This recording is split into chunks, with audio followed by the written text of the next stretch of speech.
I'm getting better at those voices. Welcome to the Chromatic Dragon Saga, episode 12, right? I think it's 12. Yeah. Sounds about right. At least 8. Yeah, at least. More than 8, less than 1,000. So we're getting in that range. Hello, everybody. Welcome once again to a lovely Saturday with all these nerdy creators. I am, of course, your DM, Dicecream Sandwich, and this is the stream, the D&D game where I take these awesome TikTokers through Horde of the Dragon Queen D&D campaign. And this week, we finally have our full table as the lovely web-headed hero is back from doing his own D&D side mission, traveling from the realm of I was going to say Atlantis. It works in D&D. Yeah. Atlanta? No, the people are about just as fake too, you know. Hey, shots fired. I've lived there. Make his way from Atlanta all the way to LA and his new place. Looking good, my dude. Welcome back. Happy to see you all. And we're going to get right into it, everybody. But a little announcement from your good old boy, Dicecream. My homebrew campaign, Beyond the Realms, on the Dicecream Twitch channel is finally back this Monday. We took a 2-week break, various reasons.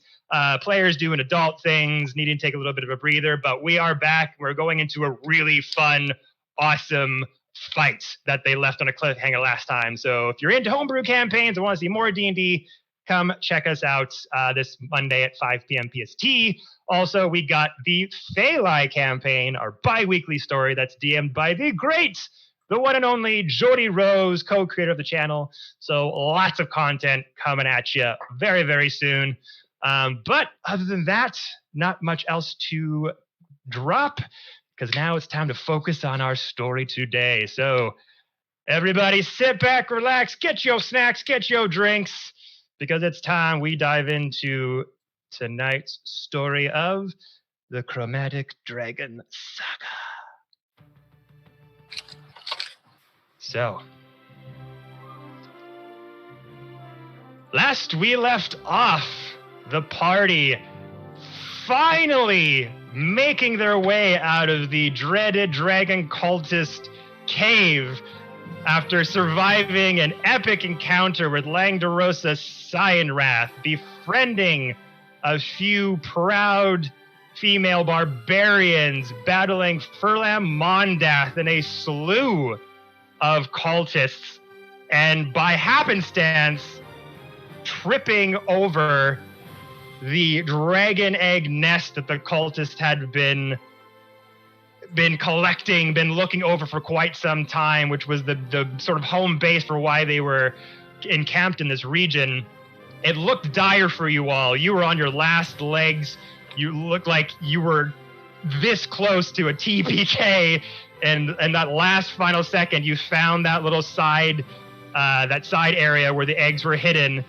And you held that mother effer at ransom to everyone inside the cave system, basically saying, let us go where the goddamn dragon egg gets it. And through some clever talks and planning, you were able to make your way out of the cave system. A few heads were rolled as you took captive of Furlam Mondath, a powerful spellcaster in the higher ranks of the purple robes in the dragon called Army.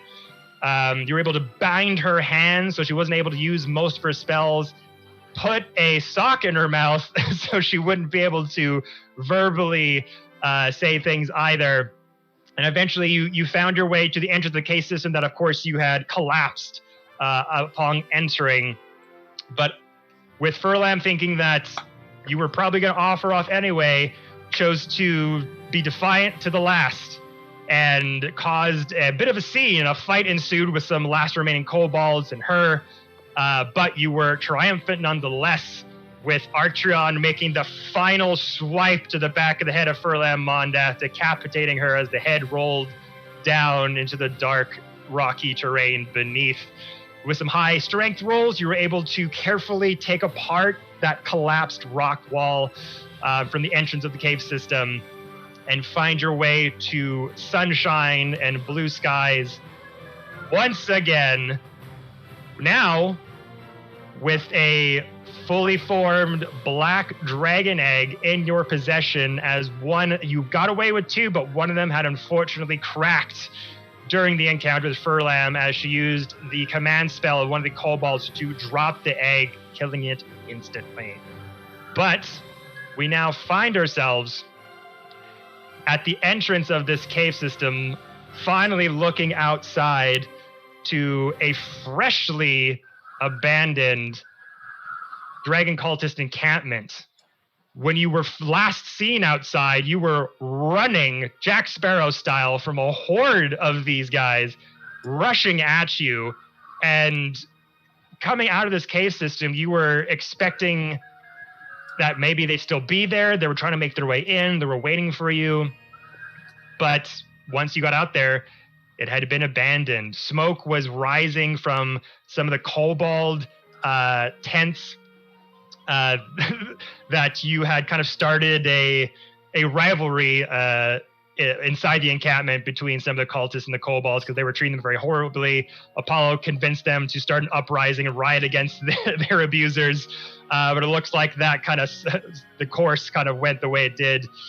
But when we last left our last session, the party, the A team as they're known, was leaving the encampment and making their way back to the village of Green Nest, where this whole journey began, to meet up with the half-elf monk, Leosin, who you had commanded to take the rescued villagers you had taken under your wing from this encampment, put him under their guise to lead back to Green Nest, and that you would meet up with him there shortly after.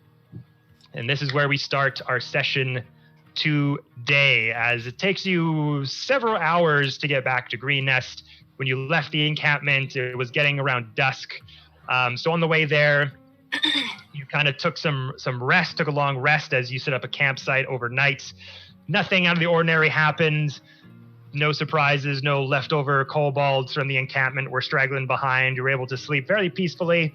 So you had your long rest, regained all your abilities, HP to full, rose up early the next morning, and made your way back to Green Nest, where we find yourselves currently, as the feet touch that very familiar tall grass. As you look before you, the familiar village of Green Nest with that stone keep still very high in the background. Some of the villagers you can see are still repairing some of the damage from the onslaught that the dragon cultists had came in and swept through this part of the village, taking all their valuables, their gold, amassing some sort of treasure hoard perhaps as a gift to Tiamat. Not too sure at this point. There's still some questions left to be answered, but as you arrive in the village of Green Nest, it's around like 9 a.m. Probably woke up at like 6 a.m. or so. We're traveling for a couple hours, but not too arduous. The sun's shining, it's partly cloudy, a little bit windy. But as you make your way to the entrance of Green Nest, what would you all like to do?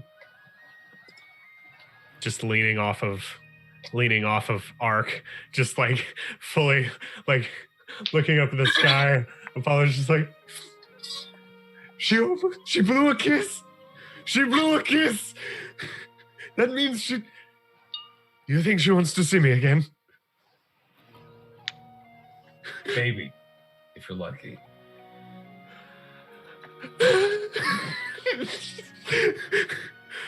And for the uninitiated, the female barbarians that we had mentioned before, part of the Berserk Hill Children tribe, were of course befriended from our party after Langdarose. They realized Langdarose had lied to them about the intentions of trying to get them into the ranks of the cultists.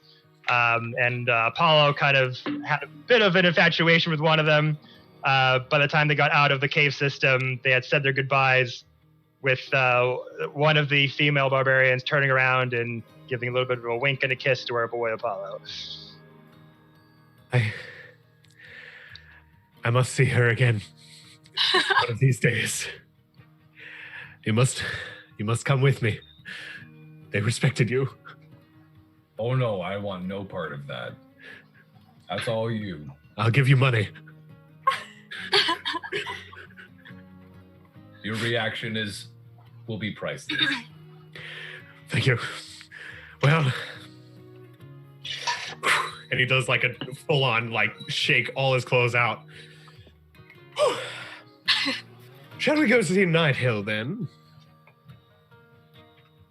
And kind of immediately lead the way to the keep where he last saw Nighthill. Are we still keeping the egg warm somehow? Yeah, we have my bedroll on it. Yeah, so you guys have, you don't have your wagon currently because it was given to Leosin to take the villagers back to Green Nest. You've got your egg. It is fairly heavy, but with Amara able to wild shape into that giant lizard form, you were able to wrap rope around the egg onto her giant lizard form and fasten it pretty tightly without cracking or damaging it. So you're able to just kind of keep that going throughout this journey back to Green Nest, and with heavy blanket rolls, bed rolls, doing your best to keep it warm and in a humid environment. You feel pretty confident that you're able to do so up at this point. Amara's wild shape had worn off, so we had transferred the egg to Arlie, and then I think everyone was kind of surrounding, right, to like protect I think it. Andrew was holding it still. I think so. I put a hand on it. It's safe. I made sure. Okay. Yeah, and Amara gets her wild shapes back after a long rest after your encampment. So for all intents and purposes, she could have used it to transfer it this far as well. Okay. Gotta make sure. All right. As we're walking, Apollo's just gonna turn around to Arlie and just, so Leosin was interested in these dragon eggs. Would you? I'm sure you would be opposed to selling them to him. I do hope you realize taking care of a newborn dragon, and these are black dragons no less, it would be a bit difficult for us at this time. So maybe Leosin, he might think about it this way. Leosin might have, the means to take care of this dragon egg in the proper. Apollo, I'm not selling my baby. We can't keep it. No baby. We're keeping it. Or I am at the keeping very it. least, like, this would make an awesome omelet. All right. Oh my god. It's formed inside there. It's not an Dragon egg omelet. Oh, that'd be a good. big omelet. Just silent fist bump to Avery. And okay, I give Avery Arlie. a side eye, like, no. We're not selling it, and we're not eating it. This is my baby. I will be the dragon queen. We find someone's house that we hate, and we take it. You know, egg houses. Well, guess what? It's just the max. We take All in it, fa- catapult it. All in favor of eating it? Say aye. Aye. All right. 3, 2. The eyes have it. In her head, because she knows you That's guys a are not freaking- serious at all. Freaking boys. Tempting. We will continue to discuss this later, but just keep an open mind. That's all I'm saying. And I'm gonna keep walking ahead. Wait, so is the egg still on me? Like, am I a lizard?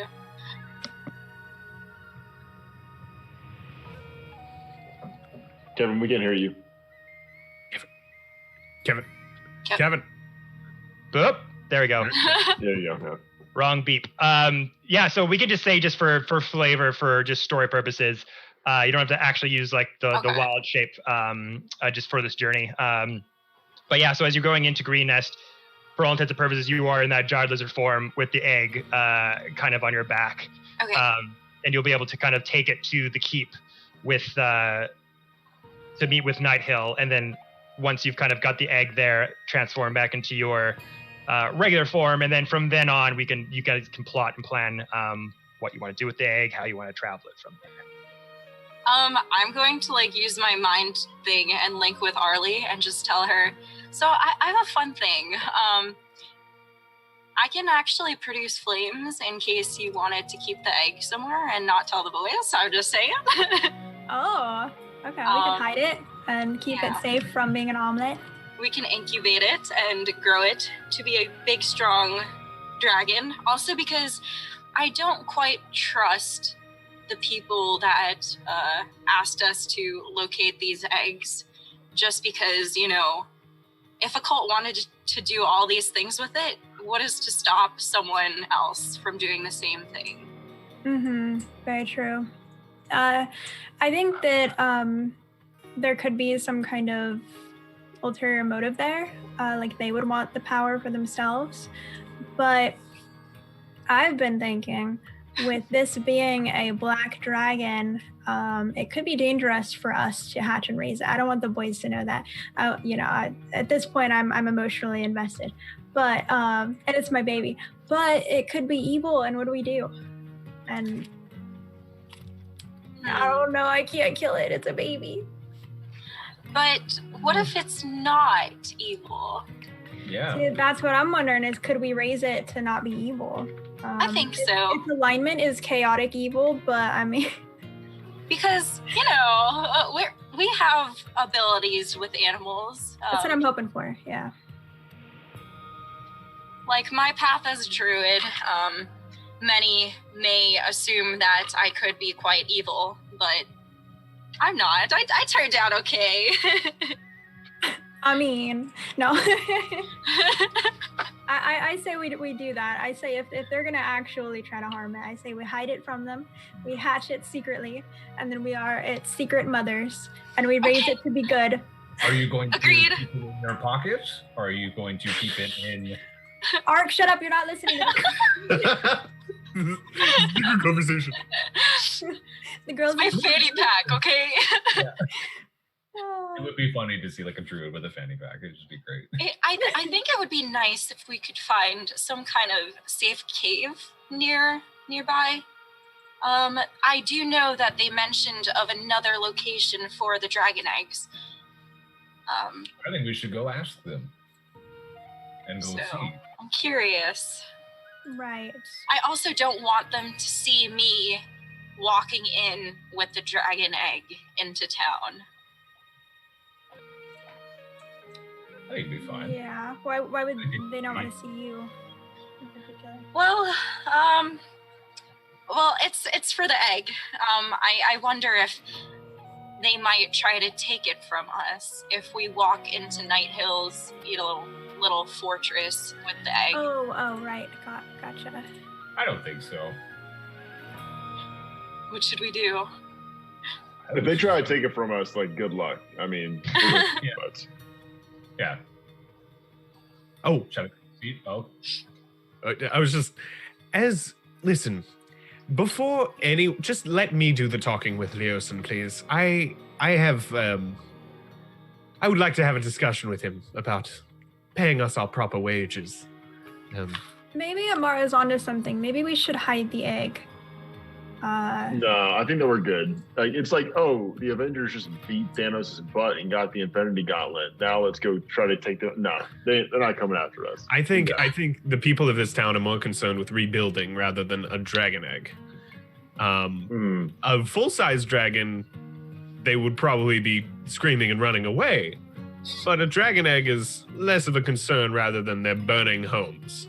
Okay, well, what if we just for my own peace of mind, tell them that it is the egg of something big and harmless, and not actually a dragon egg? An ostrich. Yeah. They really would. big one.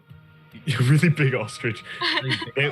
They might also be more inclined to then be like, oh, you brought this as a gift for food, because they're villagers who had everything stolen from them.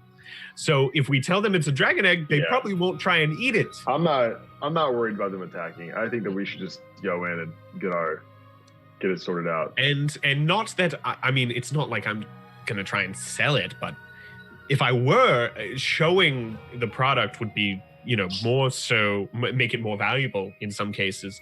Although we're not selling it. I'm gonna just keep walking and just if it comes, if it just gets a little, dragon eggs can be worth quite a bit. Hypothetically speaking. Thank you, Avery. And Avery, whose side are you on here? Theirs right now. Anyway, let us go. Let's. Yes. Why are the boys so opposed to hatching and having a whole dragon on our side? An evil How dragon. is that a bad thing? An evil dragon. How quick do you Not think if it's raised in love, okay? How quick Well, do you what think if we It's like years. We're not. to go fight like the queen of all dragons? Yeah. Yeah, Don't talk we to have me a or my son dragon. ever again. It's like a small dog. We have Let a me ask you dragon this. on our side. Let me ask you this, Arlie. How much money do you have? Why? How much money do you think it costs to raise a dragon? Money Yeah. is nothing. I'm but- not And you got- worried about it. Then you have to worry about schooling and lunches and oh my You god, don't want him to be evil. doctor checkups, the medicine when you're sick. Races, Oh, college tuition. What about daycare? oh my god. How are Arlie we and gonna I can afford be that? part of nature with it, okay? It needs Are we nothing going- but love. I'm just silently walking towards the. You guys laugh now, but you wait till I'm riding on the back of a black dragon and killing So as- Tiamat as you- myself. As you're all having these varied conversations, some mentally, some verbally, walking through the village of Green Nest, as you can very much see that the village and the town is starting to rebuild itself. You see various types of people, hammering new roofs, installing new windows, things of that nature. Some people are just kind of like looking. Some of them see you and recognize you as like a little nod. Some of them are kind of looking up at you and kind of like trying to avoid your gaze as you're going through, talking about, what about the dragon? Well, no, we don't want to do it. And as you, several minutes go by, that stone keep gets larger in view as you reach up to the front gates. The guards in front recognize you instantly as you return, and they go, "The A-team! The A-team has returned! The A-team! Ding, ding, ding, ding, ding, ding, ding, ding, ding!" And someone's got a large bell kind of signifying your arrival as those big wooden doors open up once again to that front courtyard. Those stone steps leading up to the entrance of the keep. Doors open wide. Not as many people congested inside the keep as you had seen earlier, as it was kind of a last-ditch effort, panic room of sorts. The village is very much dispersed since then. Various guards and soldiers kind of coming in and out of the keep.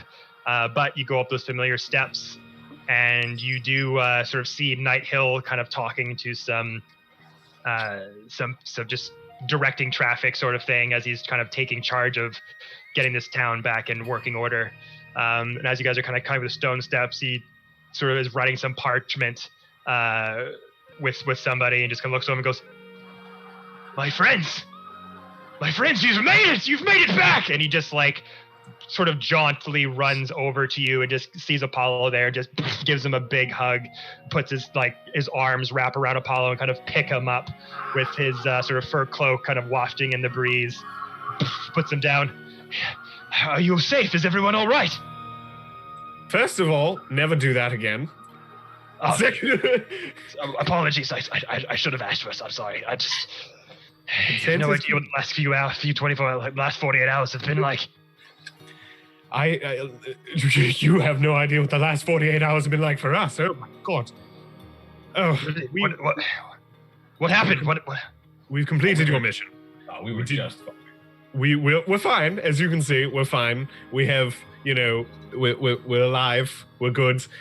We may have done more than you asked, but that's always a good thing. And I'm gonna kind of pull out a bag as I'm doing that and just kind of put it at his feet. We recovered some stolen goods along the way of the village. It's not much, but No, thank you. They very much are going to appreciate this. Thank you very, very much. And he goes down and starts to kind of like collect some of the goods and kind of puts them aside. Some other workers for the keep are kind of coming down and kind of collecting the things and kind of putting them inside to sort through. just we did that. I know you wanted. I'm sorry we could not grab more, but That's okay. it's That's been a not very. Yes. It's been a very difficult, 48 hours. Anyway, you had needed information. we found it. More so than we may have gotten more involved than you have initially requested. Please come, sit down. We'll talk over this. Come in. And he kind of guides you in out from the sort of the entrance into sort of an area in the corner where there are some chairs and some sort of a crushed velvet couch, just like a seating area generally, just so we can sit down and really hear your thoughts on things. Thank you. The dragon cult attacked you, and as the dragon cult, I'm sure you already know, not really been interested in much besides, forms of necromancy. But it seems they have a new goal. It seems that they're trying to bring back Tiamat. Not only that, but the reason they came after your village, and it seems quite a few others, is to gather some sort of hoard, some sort of offering. Thank you. For their evil god. Not only that, we found the village, and as I'm talking, I'm gonna kind of like, I don't know if there's a map or anything, or just about, and I'm gonna point in the direction where we came from, the bandit camp, and just a decent ways that way, and tell him the specifics of where the bandit camp is. And there were hundreds of them there. There were it seemed mercenaries, it seemed, cultists, dedicated cultists, kobolds, incited a little rebellion, a little fun of mine, but it threw a wrench in their ranks, it seems. The humans and the kobolds do not get along well. But aside from messing with them, at least this camp seemed to be led by someone named Resmir. Seemed to be the strongest individual there, or at least the one who commanded the most respect. We never saw them, but we did come across Langderosa, the one we fought just outside these walls. Arctreon had taken him on, and Arctreon got his revenge and more. We ended. We found an egg. We found an egg. We found a dragon egg. There were two of them, but we dropped one. We didn't drop one. We didn't drop one. We lost one dragon egg. It's fine. We brought back another. You didn't even ask for dragon eggs in the first place.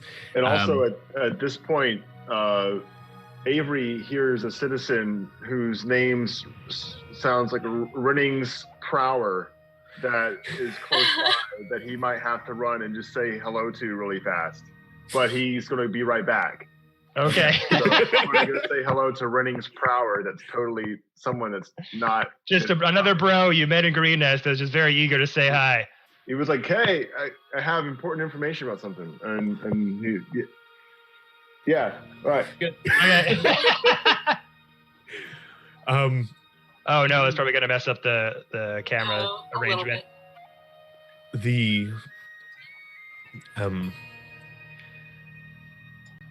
I think not only do we have the location, this camp seemed to be run by Langderosa, Resmir, and someone named Frulam Mondath, who we also ended.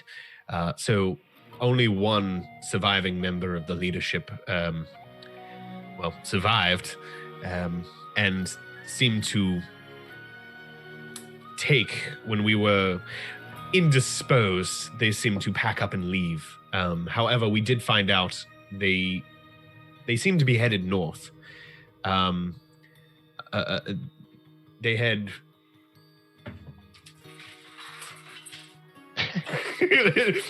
they had gone through Baragos to the tradeway north. I imagine taking whatever they could with them, including whatever they managed to salvage from all the raiding they've been doing. But they were headed to somewhere up north. And I believe we happened to take out two, I would imagine, important members of their leadership as well. Not only that, but we brought back your, as what we could, stolen goods. Currently, Arlie is a bit fanatical about keeping an evil dragon egg, but don't worry, I'm working on that. And that was in hushed tones. I'm working on that. It's fine. Don't worry about it. But I believe that was all you had requested of us. Do you have any questions? And you see Night Hill just like, you're just saying all this information to him, and he's just like, this look on his face like, holy fuck, I'm way in over my head. And he's just kind of looking up at you like, that's... Well, I don't even know what to say about all that. This may just be a little bit out of my pay grade. I thank you. That is an amazing wealth of information. I cannot thank you enough. It's gonna... At least we know now what we're dealing with. I could send this to the Lord's Alliance at least and ask for the aid in case there may be any future sackings. But you say they're going northward. They must be heading on to the next part of their journey, wherever that might be. Did you happen to come across? Did you meet a Leosin, a monk? Did he come back at any point? We had released the hostages you had requested of us, the villagers who had been kidnapped, and Leosin was one of them, and he had agreed to guide them back to the village while we dealt with one of his requests. And got a little bit more information, but I just wanted to double check that he did arrive. Yes, Leosin did arrive. He came with several of our village members, and we're incredibly grateful to see them again and reunite them with their families. He usually hangs out in the northeast tower on the keep, likes the high altitude, the breeze or something. He usually hangs up there to meditate. He's up there currently, I believe. Royal blue robes, white. Yes? I believe so. Yes. Yes. Yes, he arrived just the other day with them. Seemed to be intact. Everything seemed good. We had a little bit of a chat as well to corroborate anything that he might have learned. But he seems adamant that there's more work to be done to seek out the larger intentions of whatever this group is up to. I'm afraid what we have here in Green Nest is not even close to the amount of support you're going to need moving forward if you're going to find any solutions to these problems. But a deal's a deal. I can't thank you enough to return the supplies to the town of Green Nest. The families are going to be insanely grateful that they have any semblance of wealth again. Tully! And he puts a hand up as this worker comes over with several pouches of gold. It's like, as per agreement, 250 each, I believe. Yes. And hands you all each your own personal pouch of 250 gold pieces. Where can I find that one again? I believe it's in the equipment. Yeah. Yes. Does my pouch have 250 gold in it, or does it have 150? Oh, because you got yours up front? Did he remember? I took 100 up front. I, the DM, didn't remember, but okay. Yes, he would have. So then 150 to you. Thank you, my friend. And you always, well, you can always hire us again, I suppose. I'm sorry we came under your service in quite the chaotic time, but I'm glad we could be of help. Well, the town of Green Nest is thankful to all of you, and he looks at all of you in the eye. If it wasn't for you, this dire situation could have been immensely worse. So, if there's ever a chance that we can call for your aid, we will most certainly take you up on it. But thank you, Clifford. As far as where to go from here, I mean, Leosin seems to be the one who's got more of a handle on these sort of things than I could have ever fathomed. But he has arranged some travel for you all, should you want to take it. Horses have been paid for, arrangements have been made. It's up to you now if you'd like to proceed with him on this. You're a part of this, whether I think you like it or not now. I say we quit and go into an egg and be mommies and daddies to a dragon and retire in the woods. We'll just have you do a one-shot with Kevin, just to do it, just to see if you can raise an egg. One shot, really quick one. And as he looks over from Amara kind of being in that giant lizard form and then shrinking back down to her normal size with the egg kind of carefully sort of planted outside with all the bedrolls all over it.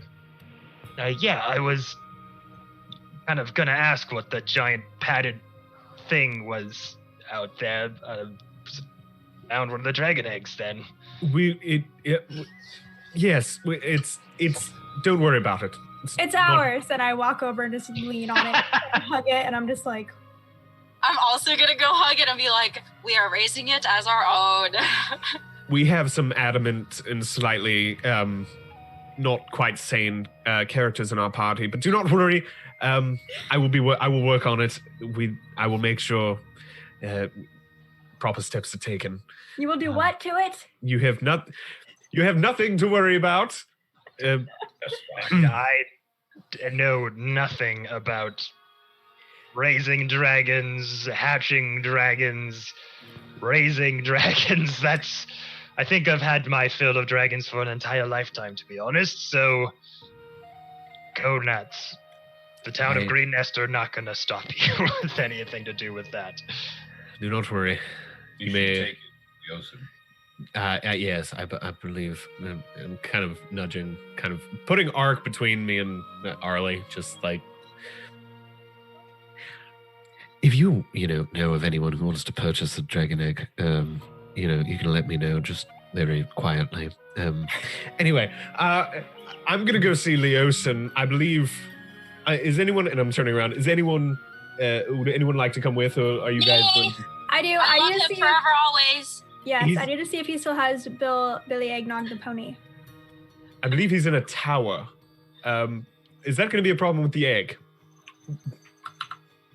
We'll leave it at the bottom of the tower. That's what I'm asking. Are we okay leaving the egg alone? I am not leaving the egg anywhere. I will stay with the egg. Of course.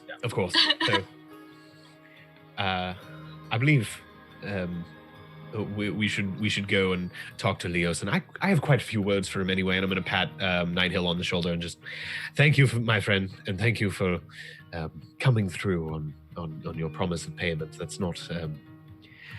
It is something that does not happen as much as it should. And I'm going to... Not a problem. The honor has all been mine. And he looks over to Arcturion. Looks like, you want to say something? Oh, I was just going to ask if you happen to have a working blacksmith in the village. Working blacksmith? Yes. I think his wares have been able to return. The shop was heavily damaged in the siege. What pry tell were you looking for? It doesn't do it's a very simple operation over there. I was just wondering, this is more of a DM question, but is there any chance I could purchase some weapons? Well, at this point, this town is still in the rebuilding phase. So the blacksmith himself, he's kind of just they're all just kind of getting their shops and their housing back together. So maybe some mending. He might have like a sword or an axe nearby, but it would be very basic stuff, kind of like the stuff that you already have. All right. And is there any chance of purchasing or permanently borrowing some health potions? Oh yes, I believe the priest from the local church has made a new batch of sorts. I'm sure for saving his blessed structure, I'm sure that he'd be able to provide you with a couple for sure. Okay. We'll go see him as well. Right. So- Well, Shall we venture off? Sorry. no, it's all good. So as you he kind of shakes all your hands and is just incredibly appreciative of all the work that you've done, especially returning the stolen treasures and wealth of the people, not taking it for yourself. That really touched him fairly deeply. So he's just very full of gratitude and kind of, shakes all of your hands as you walk off walk out of the keep outside to that front courtyard again. And as you kind of look around, you're kind of looking, because there's like the keep kind of as a more tall structure with that enclosed wall to the front courtyard, and there's kind of a big tower that's at the back side of it. But you go to that front courtyard and you look up at these stone walls with those kind of mini sort of stone towers that kind of connect all the walls together. And you look up at the there's two at the entrance and then two kind of diagonally across down from the wall from it. And you look up and you see Leosin just sort of laid down across one of the stone towers, just kind of half asleep, it looks like, kind of like bathing in the sun. His arms kind of crossed, his two legs kind of crossed together, just like basking in the sun, just standing there. Amara's just gonna scream, "I love you forever, always!"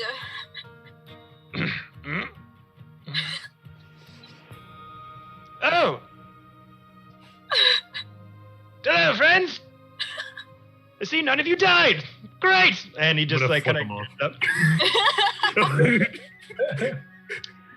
You just kind of like see him getting up and he kind of notices that. He's like, all right. And he kind of does this sort of kip up where he kind of like rocks to his shoulders and just stands up on his 2 feet and then just sees you all down there. And he's about like fairly a good ways up, like about 50 or 60 feet up from the stone tower, and just kind of just just drifts down diagonally and just the several front foot gainers are just lands on his 2 front feet, kind of fairly close to you all, as part of the dirt in the ground around you just kind of kipped up from the harsh landing and just raises his head. You see that familiar face of that sort of off-white skin, those pointy ears, that sort of swooped long short hair off to the side. Well, how did it go then? Terrible. It was awful. It was terrible. It was awful, and you owe us money. Let's go sit down. And I'm gonna. And is there like an area in one of these towers, or should we just go back to just an area with a table or anything like that? Yeah, an area with a table. Sort of the courtyard itself out in the front.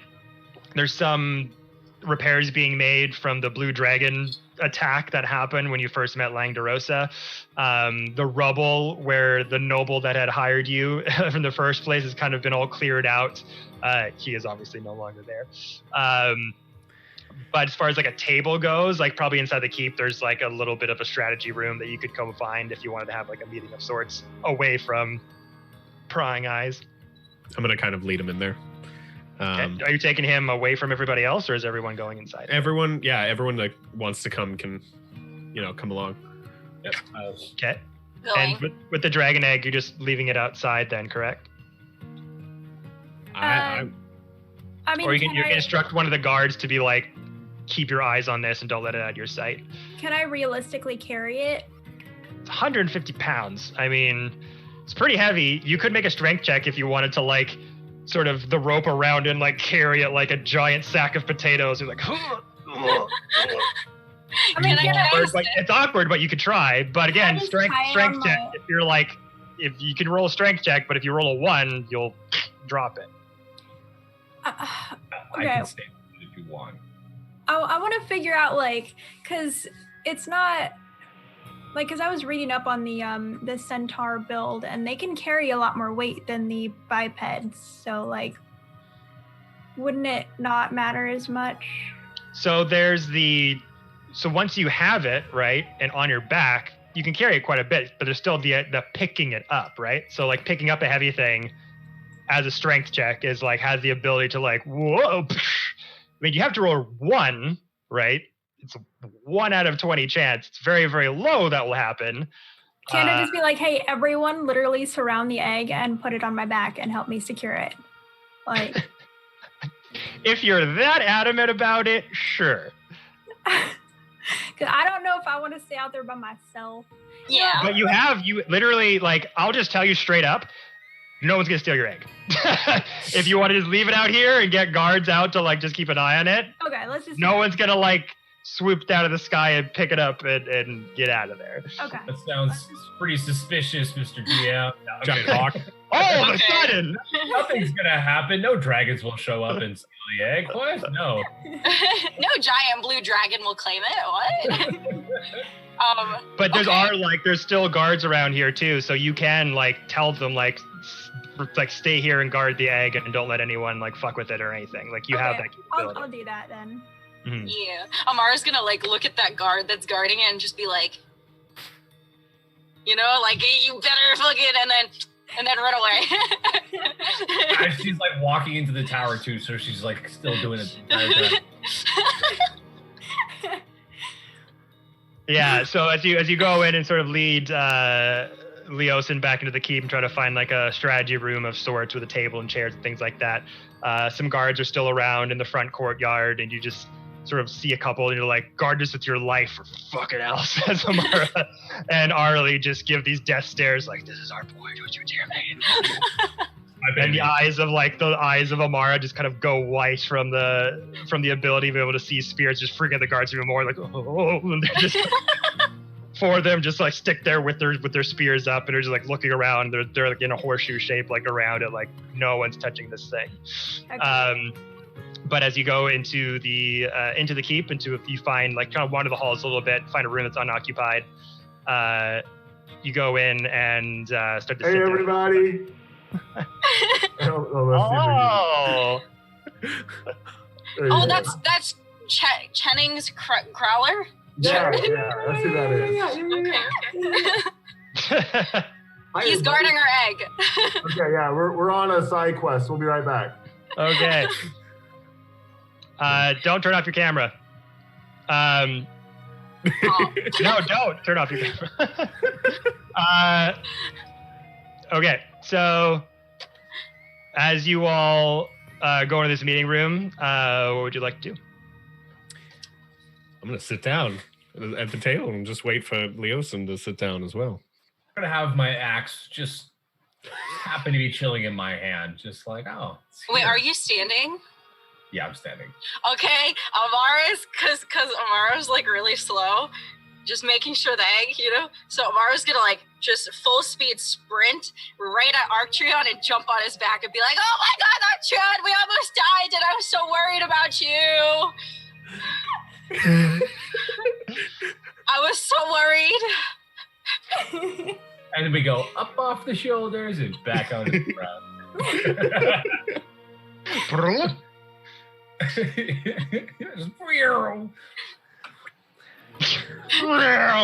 I was fine. You almost died. Oh, you almost died. I think you almost so worried. Died. We all almost died. It was very dangerous. Okay, but like Arctreon. Leosin. So, how are you feeling? First of all, you feeling good? Yes, I was able to make it a pretty good time. The villages were unharmed.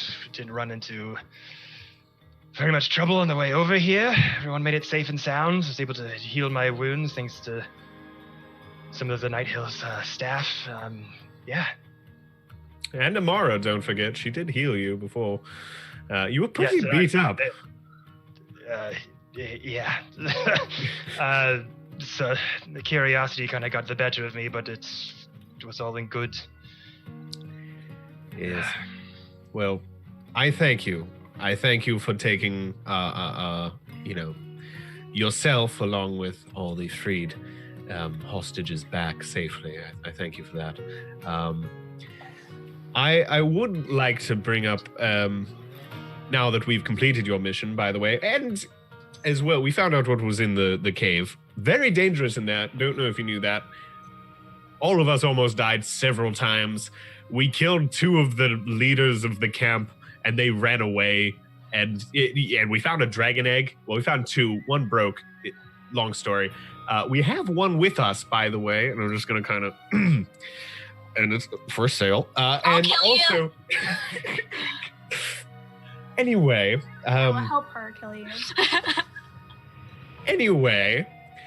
as you can see, some of us are against letting the very dangerous evil dragon egg go, but for the safety of everyone here, I just wanted to let you know you were interested in what was in the cave. From what we saw, most things we came across, we ended up dispatching. There was some very, very interesting barbarian women there, but anyway, the main point of all of this is, well, we saw, we came, we conquered, and now we're back, and it seems the dragon cult is headed north. I know you wanted that information. They were headed north from Bettergost along the tradeway. I imagine that's where they escaped to. Probably just our little interruption in the camp probably accelerated things, I imagine. But I would, we did do quite a bit. We ended up setting up a rebellion, so the numbers were lowered from hundreds to hundreds. But I'm just gonna slide across the table a little piece of paper with handwritten note that just is an itemized bill that I created. And so here's the normal bill for our services. As you know, we are not free workers, and while we were already there on a mission, you did technically contract us for another part of the mission that did almost kill all of us multiple times. Anyway, so as you can see here, and I'm kind of going down the list before you can even, talk back. Our normal charge, and the charge for the last 2. And he's just like kind of relaxed in his chair and is just like looking at your party and in this look of like, does he always talk this long? There will be 200 gold pieces each as our regular job payment. Now, because of your kindness in taking back all the hostages, I have waived the 200 gold piece rush fee for giving us a job while on another job. So don't thank me for that too soon. If you wanted to buy the dragon egg, that would be like 150 gold on top of that. Anyway, also, just a side thing, Amara and her wonderful healing, while it saves people's lives, she is a member of our party and she has a limited amount of energy that she can share in that case. And she did happen to not only heal you well enough for you to come back to safety after we saved you, which you would have died, as we almost did. Very badly would have died. Very bad death. That, by the way, the one who was torturing you, that we killed her. We killed her for you. In your honor, we killed her. But also, how's Nassim doing? Because he was near death when we left. Green Nest here to come save you, and we also healed him to make sure he was perfectly all right to survive another day. That would be 20 gold pieces a piece, coming out to 40 gold pieces, and that would be a total of about 1,040 gold pieces total from you, plus 150 if you want the dragon egg. Just our regular payment. I wanted to make sure we are compensated for our work in helping you. And it seems Nighthill was convinced that he would want more of our help. So paying your workers before asking for more labor would be customary, wouldn't it? Very fair. Seems very fair. Indeed. I'm just keeping eye contact with him. And he is just, throughout this very long-winded conversation, just staring at you back, and you see this smile just kind of go from ear to ear, and it's just...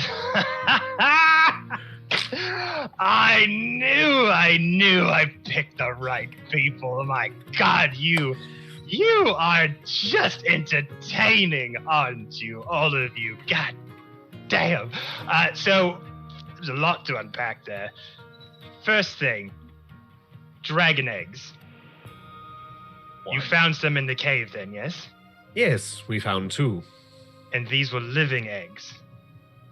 The dragons themselves were alive? Yes. Yes. Yeah. When we found them, yes. Well, that confirms that theory. One may still be on the cave floor, but yeah. Not necessarily alive anymore. Not our fault. Yeah, that was He's in a better place. Oops. And you slayed 2 of the captains then? Langderosa and the one that was torturing you and would have killed you, Frulam Mondath. Well, that ends that tale then. Indeed. You are quite formidable to take on 2 captains of the Purple Robe, I must say. Like, commencement all around. And he just like starts sort of slow clapping to you all and looking you all in the eye. And it's funny when these circumstances happen. Either people want glory, they want fame, they want to help, or they want money. And it seems you all who are... Sorry, but what should I be calling you? Do you have a guild name? Or? We are called the A-Team, and as defined as... Yes. Makes sense. The A-Team. Because get it? Because the names, they all start with A. I'm Amara. I saved you, and I love you forever. Always. Yeah. I love you too, Melody. Yes! Wow! I'm just kind of like shifting a little bit over to one side. Looks at you all and says, "So I take it you are a party of adventurers in the coin capturing variety, then, eh?" Well, money is simply a means to an end, and for us, for risking our lives for so long, we know to value our own lives, and that just comes with money to be able to get good food and get good lodging when we are not on death's door. Yeah, I could use a new bow. And you would all deserve what you have coming to you. I mean, for the things that you've done for the people of this realm, for the information that you have gathered, that deserves compensation. Indeed it does. I, however, at this point, don't have the means to give you what you ask for currently, as I am sort of not within my own realm of sorts. I know people that could, though. And as a sign of good faith, I have put some of my own coin to the task. I have arranged ride and travel expenses, should you choose, to come with me to a city. Let's just get to the point here. Where is Bill Eggnog the pony? Cole and I just like run around. Bill. The white horse with the wagon that was at the encampment that we His left. upgraded portents. Yes, he's been left with the stables at Green Nest. He's perfectly Fabulous. fine. Good. I'm proud of you for taking good care of our teammate. Well done. I'm sorry. Did I do something to offend you all? I'm feeling like a weird tension here. When We're very tired. We're very tired. We had several near-death experiences. We fought goddamn leaders of the dragon cult. I just want to be paid, and I want a good bed and a cup of mead or something, anything. I just want a break and to. And he kind of comes over to you as you're like kind of like having this momentary breakdown, and he kind of like puts his hand on your shoulder. He's like, "I know, friend. I know. Times are tough. This is a very stressful point for all of us, and I commend you on what you've done so far. Trust me, Listen, I'm preparing to meet some very powerful friends in the city of Elturel. The journey is about a 6 days ride, and like I've said, I have already paid and provided for your travel, your horses and expenses to get there. Horses?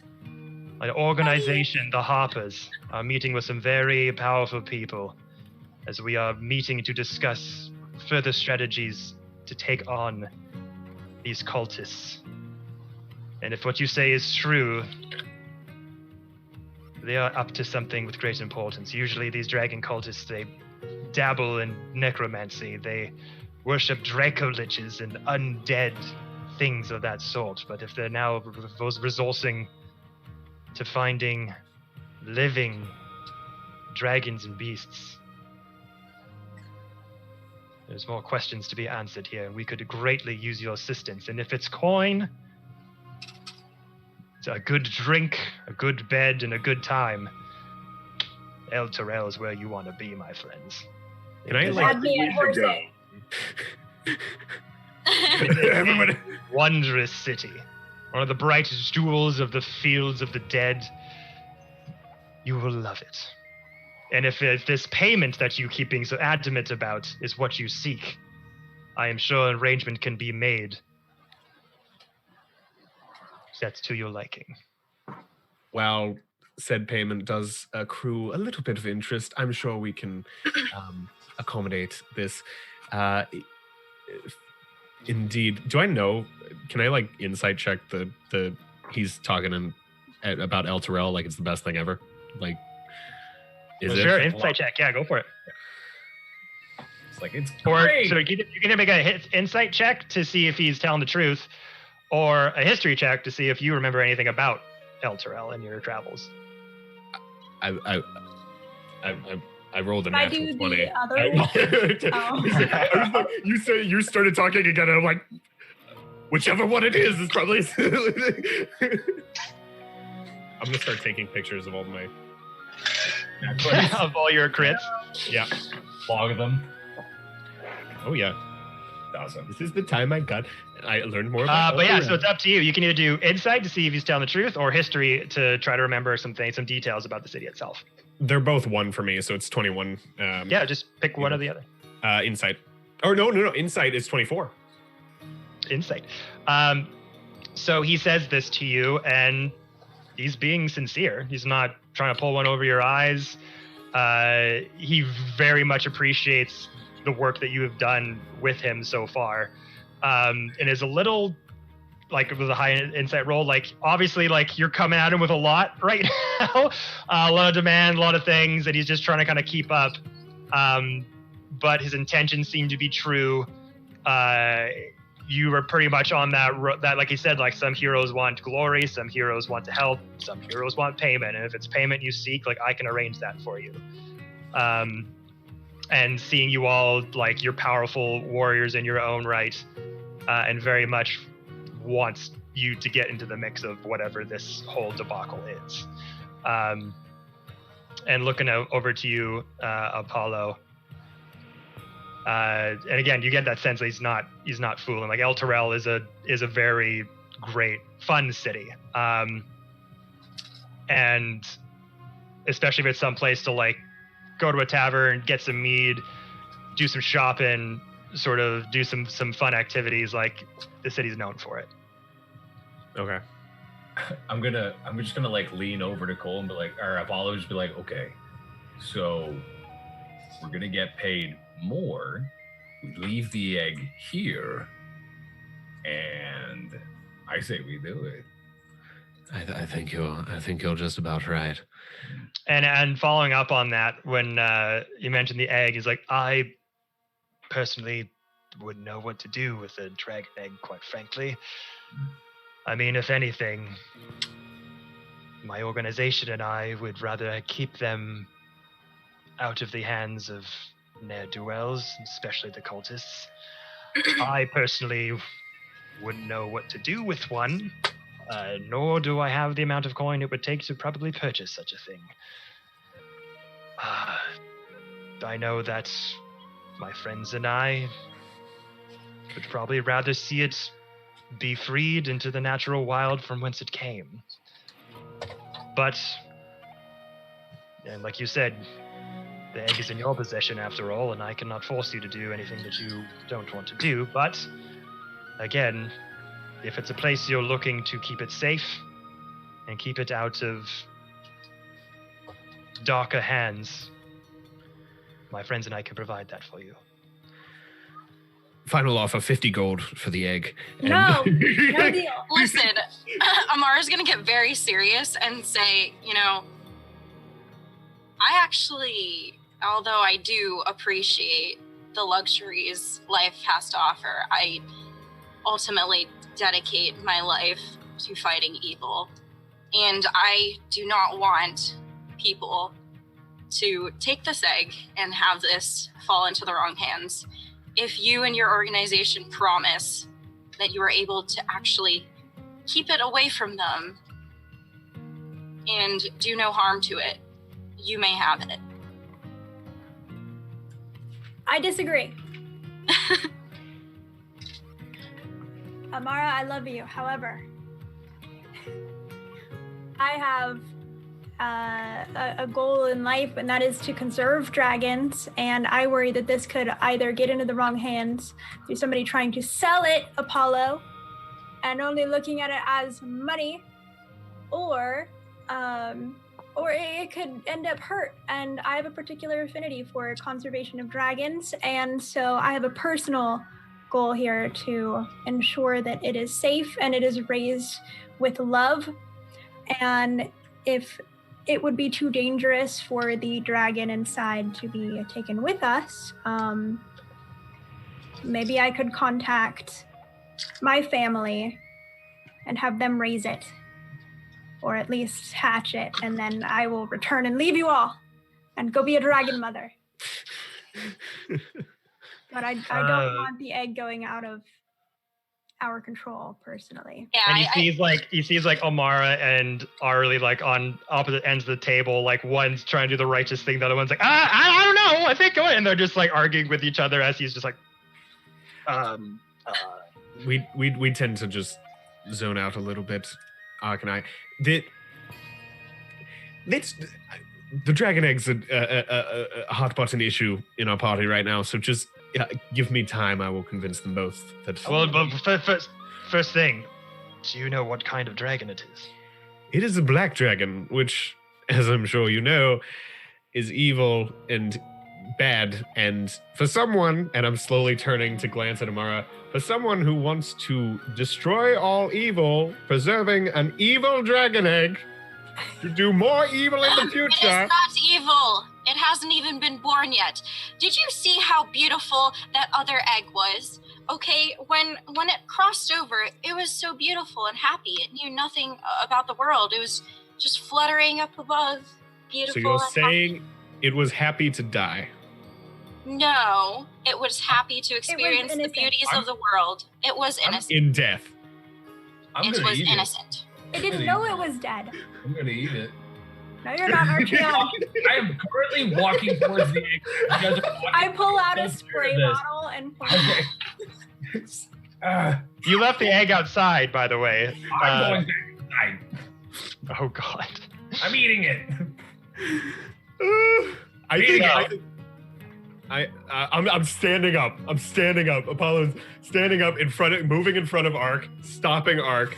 Listen, everyone listen. I think what Leosin offered is the best course of action for an evil dragon, whether it's unborn or not. It is known to be evil. It is never known not to be evil. I believe we give the neutral dragon that could have potential to cause many deaths in the future to Leosin, and his weird cultish monk order, whatever they are, because it's better off there than anywhere we can provide. We did just get paid, but we cannot afford to raise a dragon. All right, you know what? You guys don't have to do anything. I'm taking it with me. I'm going with you.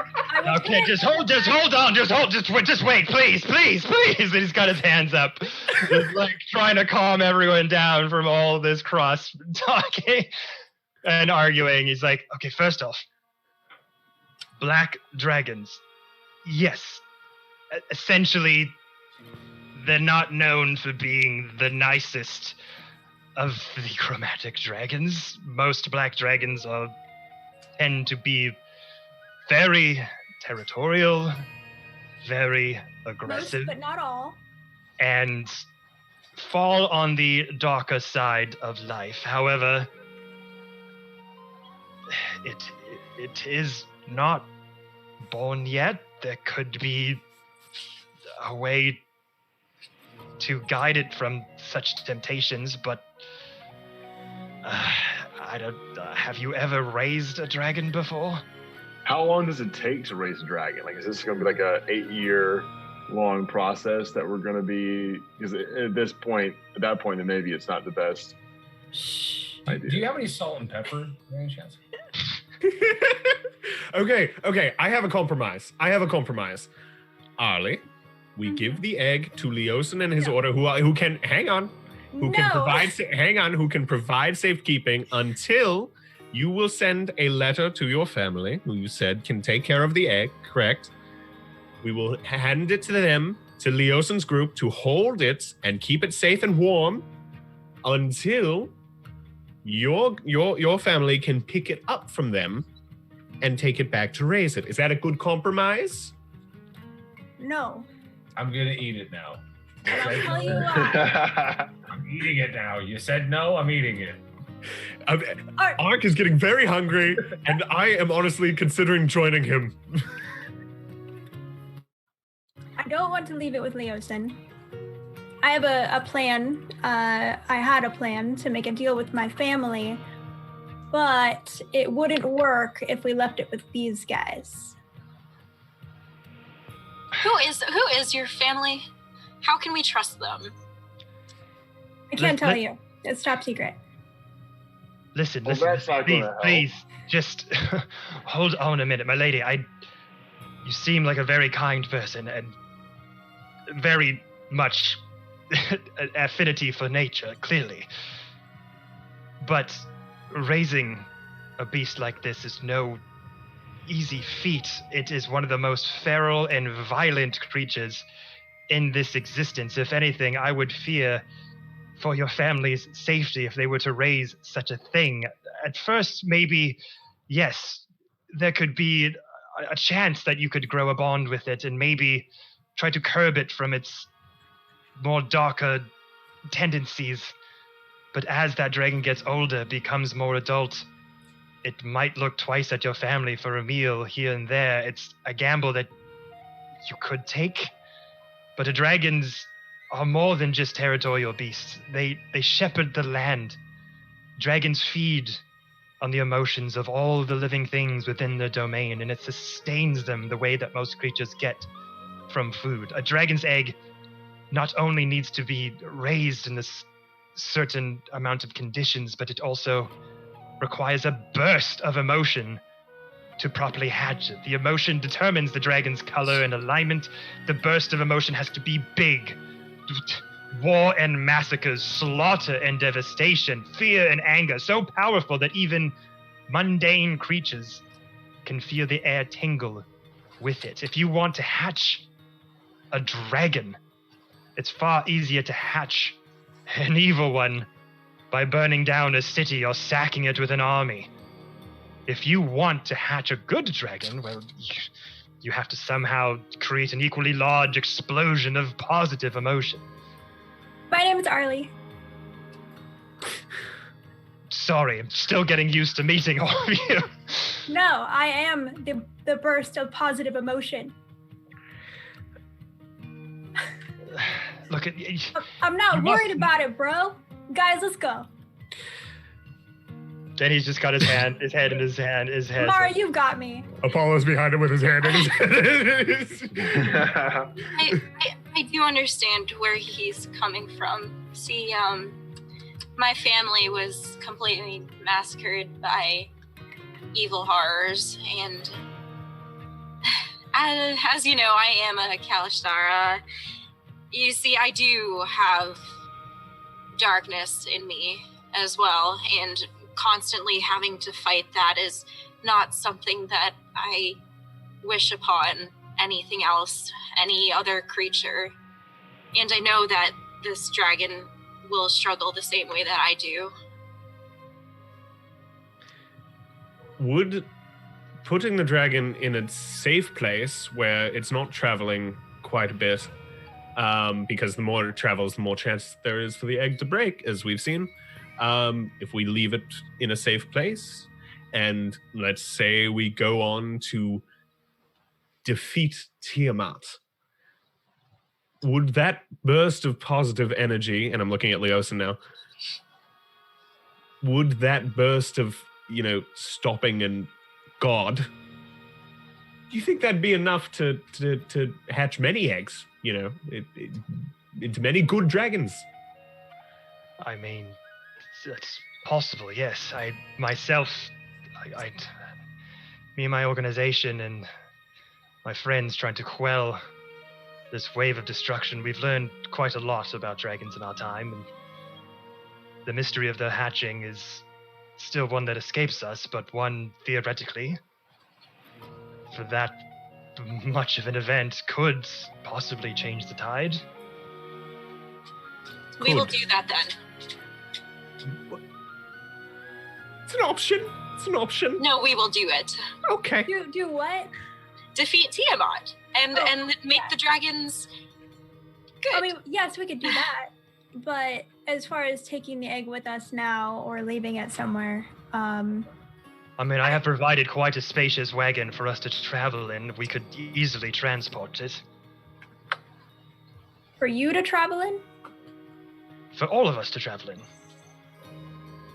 I would prefer that we take it with us, if possible.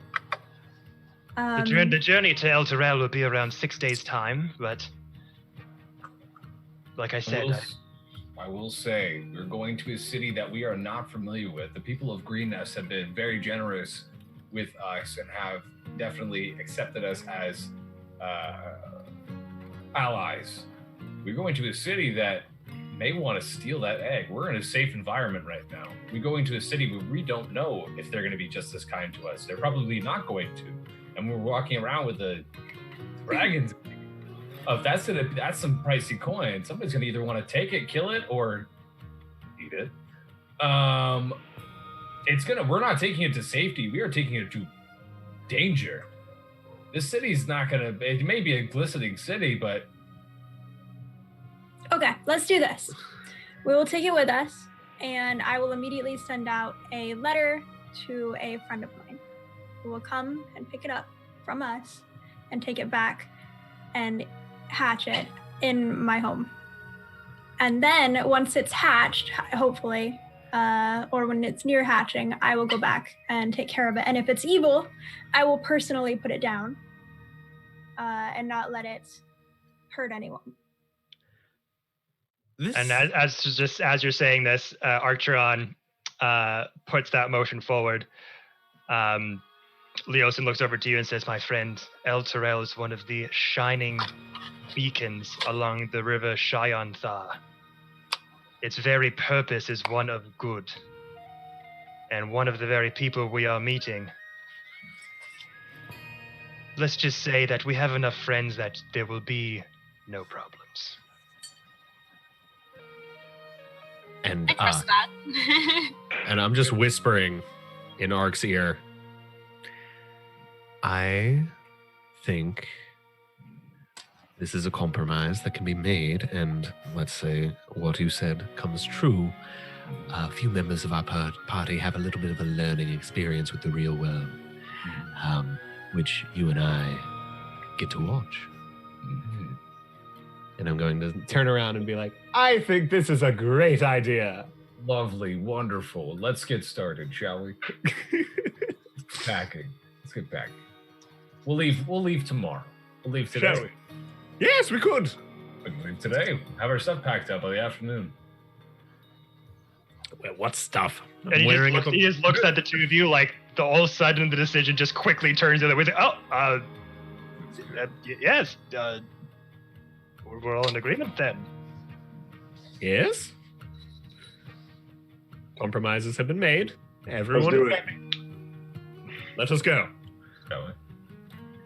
The sooner we get there, the less interest you have on our payment. Onslaw's not gonna like that, but he'll do what he has to do. And as he kind of gets up from the table, he's like I said, I have made arrangements for us for this journey. If there's anything you need to do it now, and we can leave within the hour if you like. My apprentice Nassim that you had mentioned earlier has already gone ahead to make sure that they accept us when we arrive. They will be expecting us. Sounds good. I look forward to our future business together. He just kind of smirks at you as he looks at you and kind of goes to shake your hand. He says, all right. And just kind of goes over to Amara and just like sort of giving it. You look at Amara and Arlie as they're both kind of giving each other these stares across the table of what to do with the dragon egg. The lightning bolt between the eyes.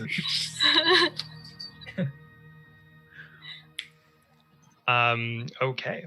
So with that, unless there's anything else anyone wanted to say before this meeting is kind of broken up. I wanted to grab those health potions from the priest before we go. Right. So that's going to do with kind of like the wrapping up of things you wanted to kind of visit and do, just more so for this talking with Leos and this fashion. If there's anything anyone wanted to bring up, put forward before they move on. Where should we meet you before we depart? Oh, at the front of the keep here is fine. Perfect. I'll be here waiting for your arrival. I'll go arrange the horses and the carriage for you. Thank you. Billy Eggnog. Oh yes. Is that Billy Bob the Eggnog coming? Of course, if that is your horse, I can't. Why would you not bring it? If he's coming, he's our pony, Amara. Okay, I was just making sure because you did make arrangements and he's of great importance to us and our party. Very much so, yes. Of course, I would never want to separate. And just kind of looks over to Arlie, a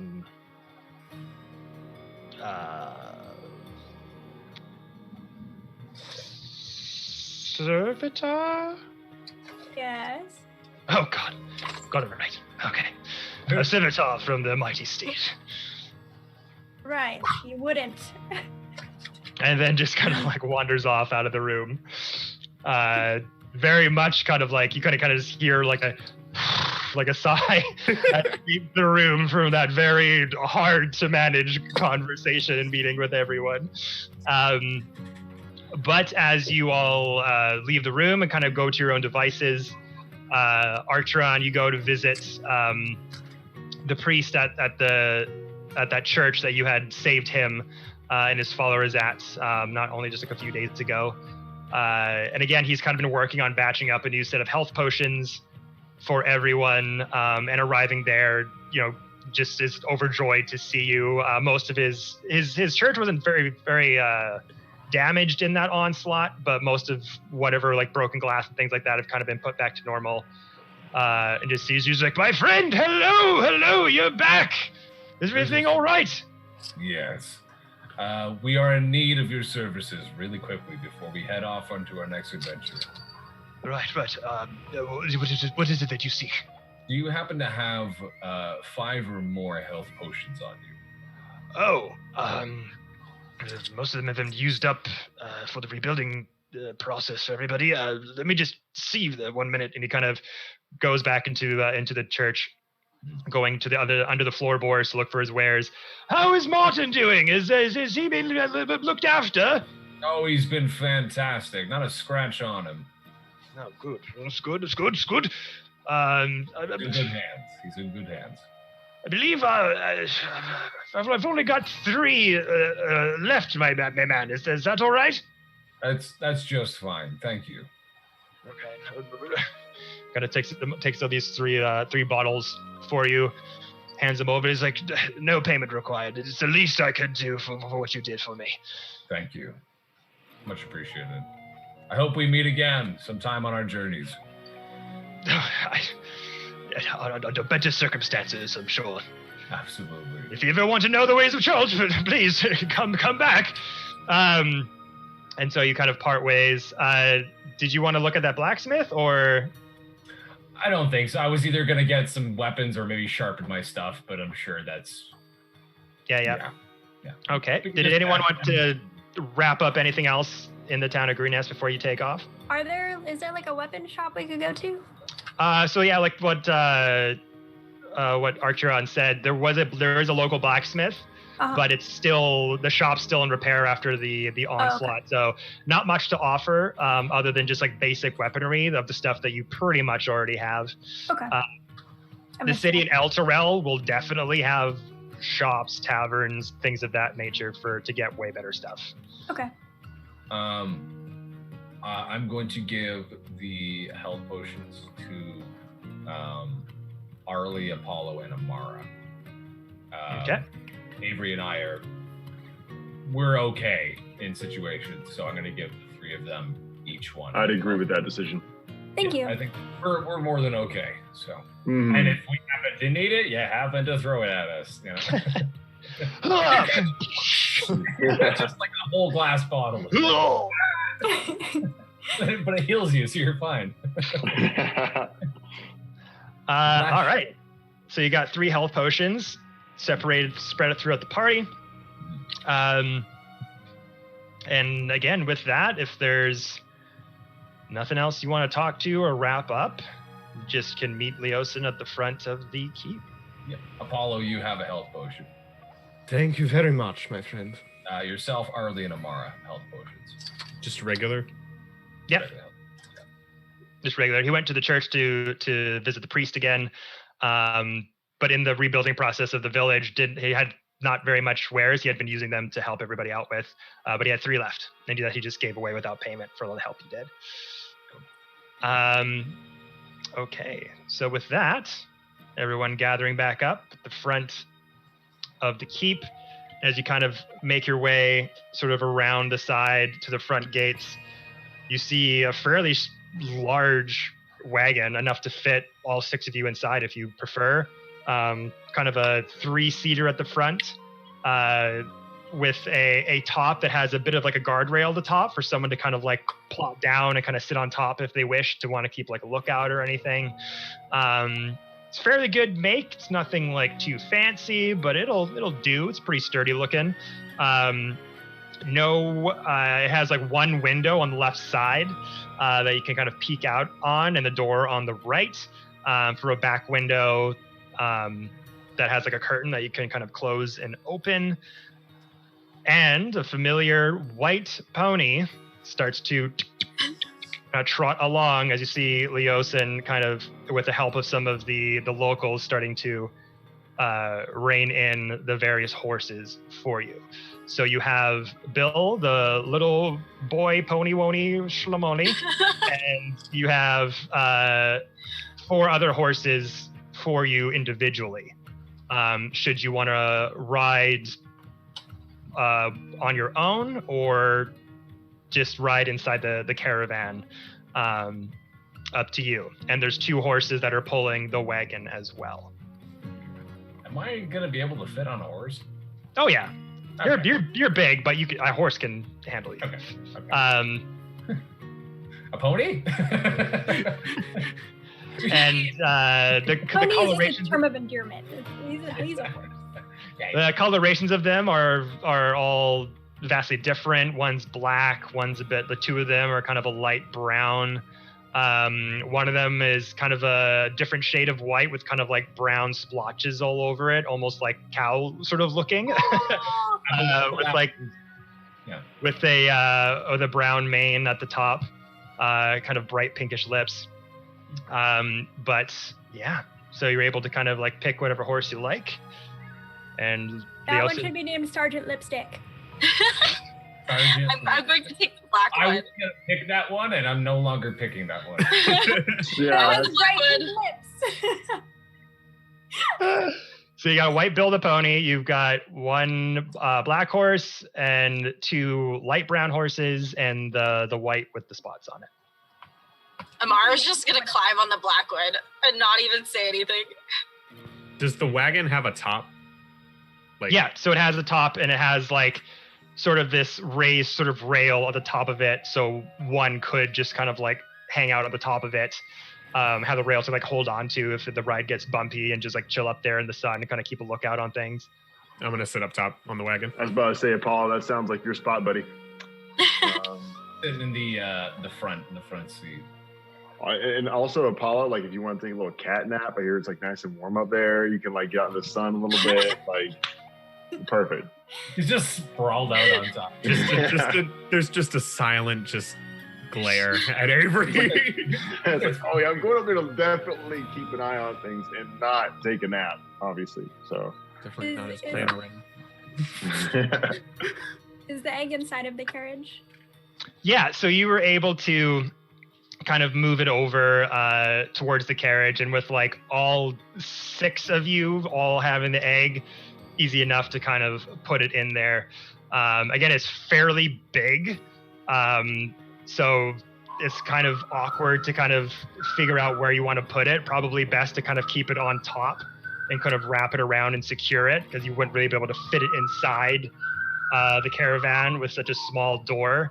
If you wanted to try to outfit the wagon to try to stick the egg inside, you could try to do that as well. But it's up to you how you want to proceed. I mean, I would rather have it inside probably and kind of hidden and secure that way.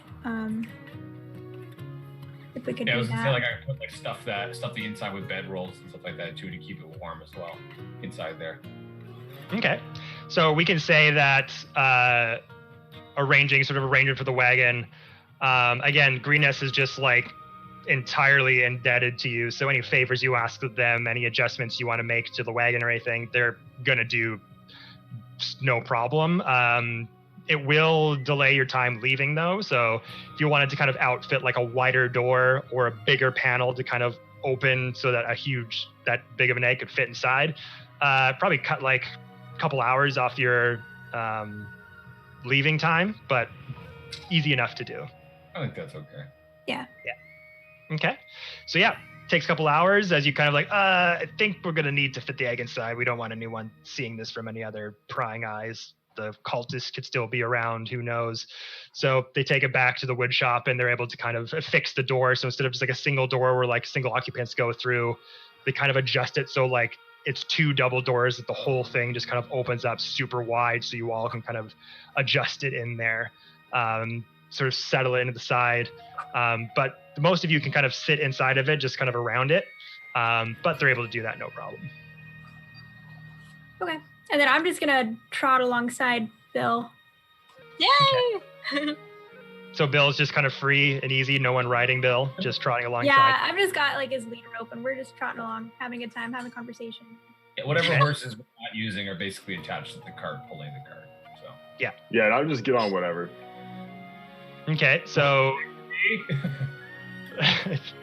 Sergeant Lipstick. So Amara is on the black horse.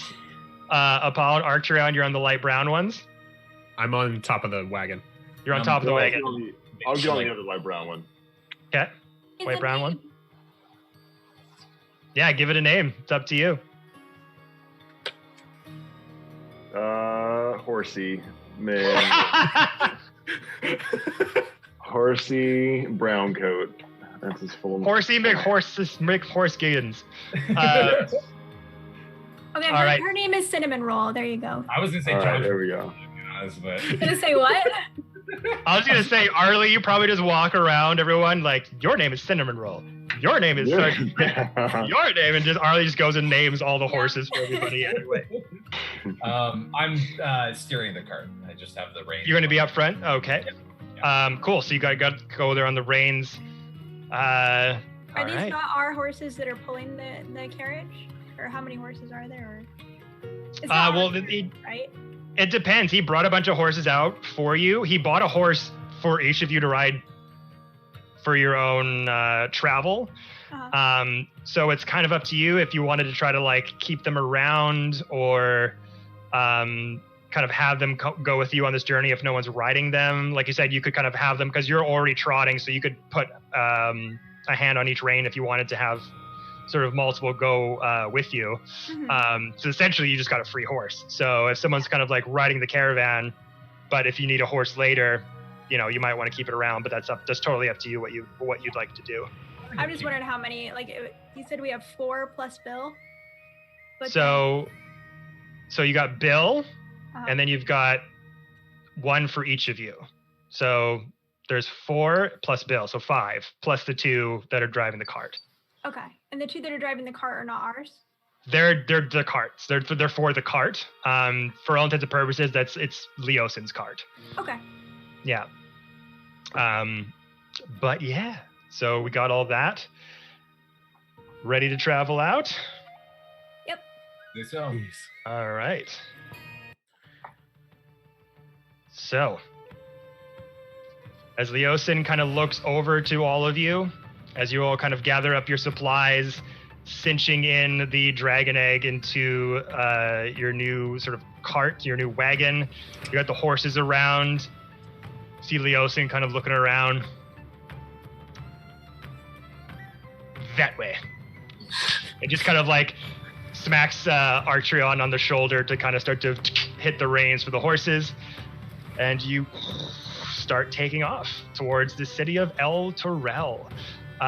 So out of Green Nest, you're going in a direction that you're kind of coming out of this village and you're heading towards that river where the city is situated on, the river of Shyanthar.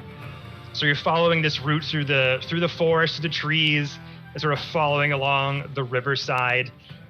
So, with this being your first experience with overland travel, there's a multitude of ways to do this in D&D. A lot of people do it a lot of different ways. This is a 6-day journey. Some DMs will make you go through literally every single day, find a camp spot, keep watch every single night, see if anything attacks you, so on and so forth. I find that a little tedious and can just be kind of, prolonged shit. So what I like to do is, who wants to be, like, Leosin knows where he's going, obviously, City of Elturel, he's been there before, he's meeting his organization, various faction members there. But you can also just kind of help him navigate travel and everything.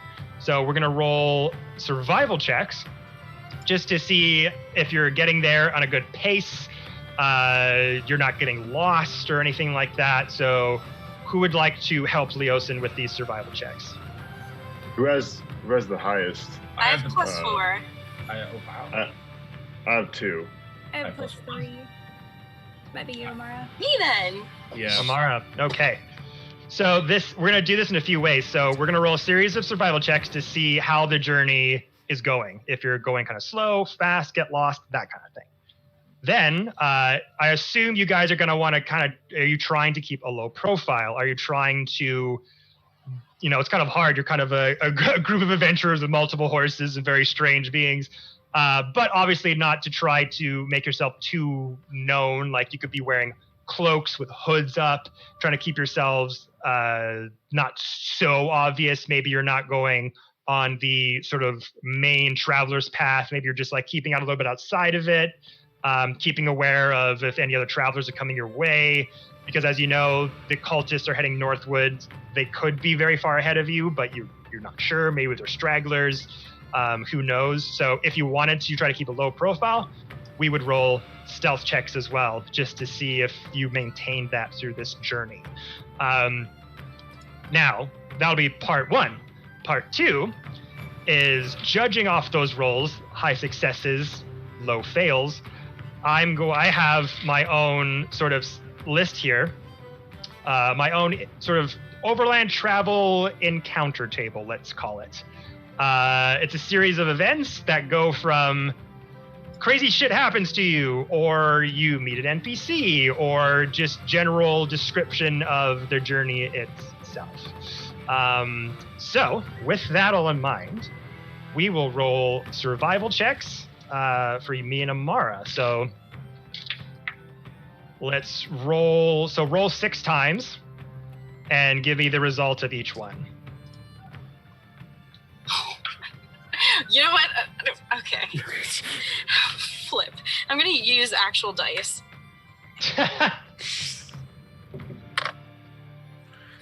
What was the first one? So I rolled twice on digital. They were not good. What were I got they? an 8 and a 5. 8 and a 5, okay. And then with actual dice, it was a 16 and a 14. But that's without my modifiers. So it would be a 20 and an 18. Okay. 8, 5, 20, 18.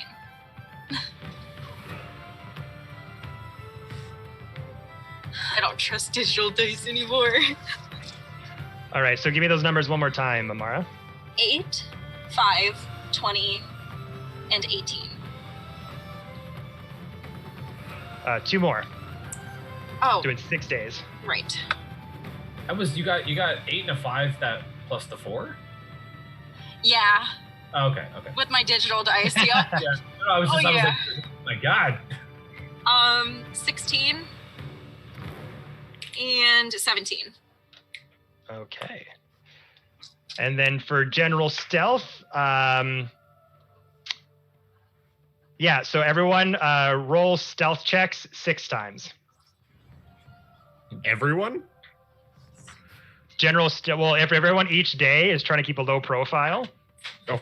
it's kind of like instead of me playing this out every day and going through the motions of that, where you guys would be like, we're going to keep stealthy, just kind of speeding up. It's a way to speed up the process. I'm gonna write this So in. if I have to roll a disadvantage, that means I have to roll 12 times. Oh God. Do you have heavy armor or something that does that? Yes, I have chainmail. Ooh. Yeah, so you would have to roll disadvantage. So roll twice and take the lower amount.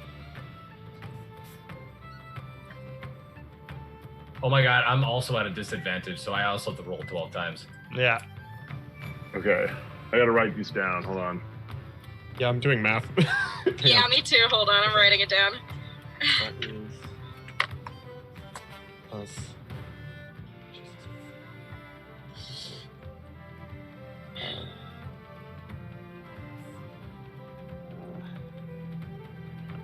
Okay. I'm good. And then once you're all done, I'll ask for your numbers individually.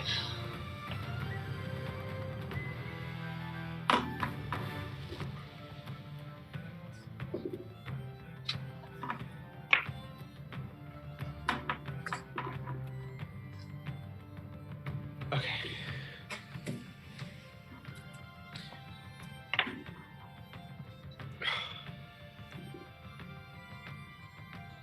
It's not looking great, guys. Wait, Well, I will say it is a group check. So usually, how these are determined, it's so if one person fails miserably, it's not too bad because it's kind of the successes are added up out of 6 sort of combined with everyone. So as long as Gotcha. most of you succeed more than others fail, it should be okay. I think we're fine. Yeah, actually, I'm actually pretty surprised. I'm Apollo's looking rolled like 8 34s in a row. All right, we'll start with you, Apollo. All right. Going from the top, 20, 28, 26, 27, 29, and 23. My lowest roll was an 11, and I now have a +9 to stealth. my God. Boy, them rogues, man, them rogues. You're just asleep on top of the caravan this whole time. Literally, passed out on the side like a real cat would. Dead be. silent. Arlie. 22, 21, 12, 13, 18, and 12. 12. Okay. Amara. Dang. Now I'm embarrassed. Okay. 13, 7, 15, 15, 19, 18. You've all done better than me. Ark. 13, 17, 3, 9, 15, and 6. Okay, Pretty not happy. bad. And then Avery. 6, 14, 7, 8, 6, 11. 11, okay. And Leosin.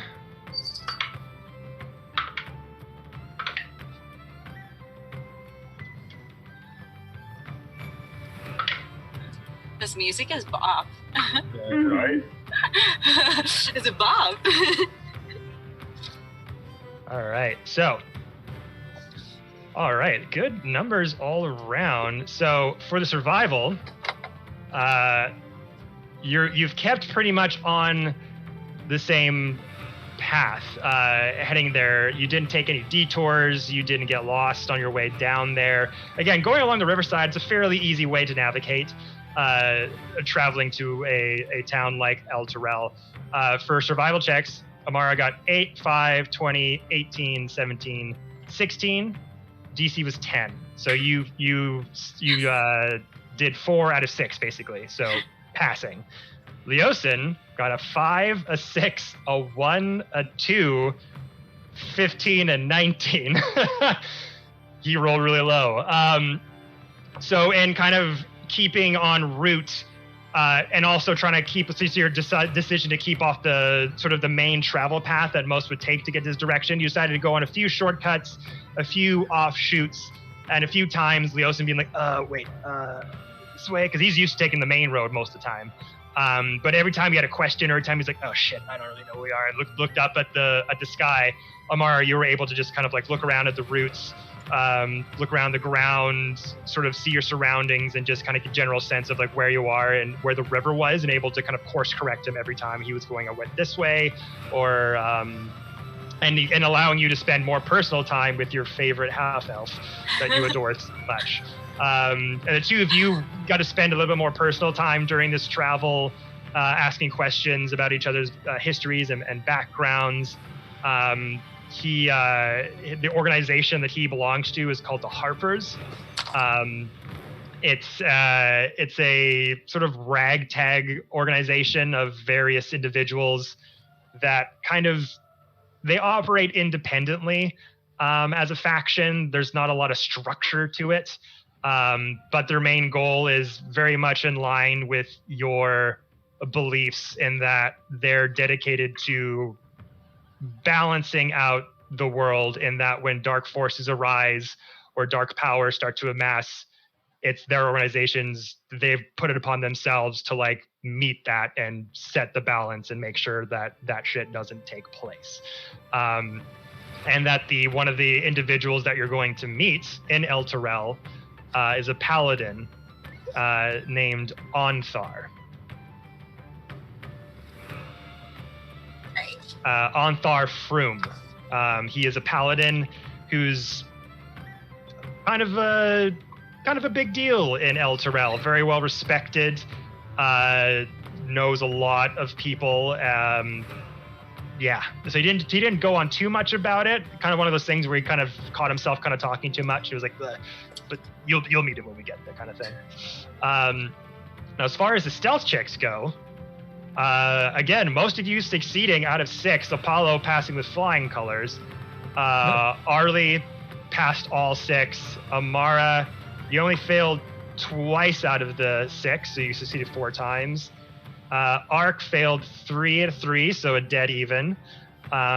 Avery, you failed 4 out of your 6, so you were definitely the loudest one out of the group. and Leosin, he succeeded pretty much only failed once. 10, 10, 10, 12, and 20, and got a nat 1. So with that, you were all able to keep very, very stealthy throughout this trip. Kind of were given some heavy cloaks for the journey through the weather in case it rained or it got cold at all. And with that, we're going to roll to see what weather was like during your trips. To see if you would take any points of exhaustion or anything of that ilk. Oh, shit, that fell down. Bye-bye. Hail. We get pelted. Yeah, it's fairly sunny trip. The weather was mostly sunny, partly cloudy. It did rain 2 days out of the 6. But with those sort of heavy wool cloaks, you're able to find shelter fairly easily, put up your hoods and keep warm by the fire. Especially traveling off the beaten path, you kind of became very comfortable in the forest side of things and had a lot of cover from the trees up top. None of you suffered any points of exhaustion. No one stayed on the cold too long or got caught in the rain for a vast amount of time. So the trip, for the most part, was fairly successful. As you sort of went to rest and set up camp at various places, you all were setting up watches and things like that, especially for you, Apollo. You didn't really see anything unpeculiar. Like, might have seen a couple of beasts here and there, sort of the natural wildlife as you're traveling from along the riverside, but you didn't see any kobolds, any remnants of the dragon called Army at all. Just various smells of nature from those heavy rainfalls and that really nice fresh rain smell after a hard pelting of rain. But the sound of the river always close by as you fell asleep. The smattering of the raindrops kind of hitting the caravan as Amara and Arlie took turns kind of like vigorously keeping watch over it and like sleeping next to it inside and things like that. Running with it. But as we arrive to our 6th day of travel, our 5th night of travel, you all have just set up camp for the night, and you were all just kind of sitting around a freshly made campfire. Horses are kind of gone to bed, and you're all sitting there, fire crackling. You've been traveling for 5 days now, gotten to know each other fairly well. And as Leosin is kind of walking towards the campsite, as you have your bedrolls kind of laid out, you're sort of, again, off the beaten path. The trees above you giving you a fairly bit of cover from anything that would be flying over top. He just kind of looks at you all and is like, well, things have been going our way so far, no trouble. But I must say, I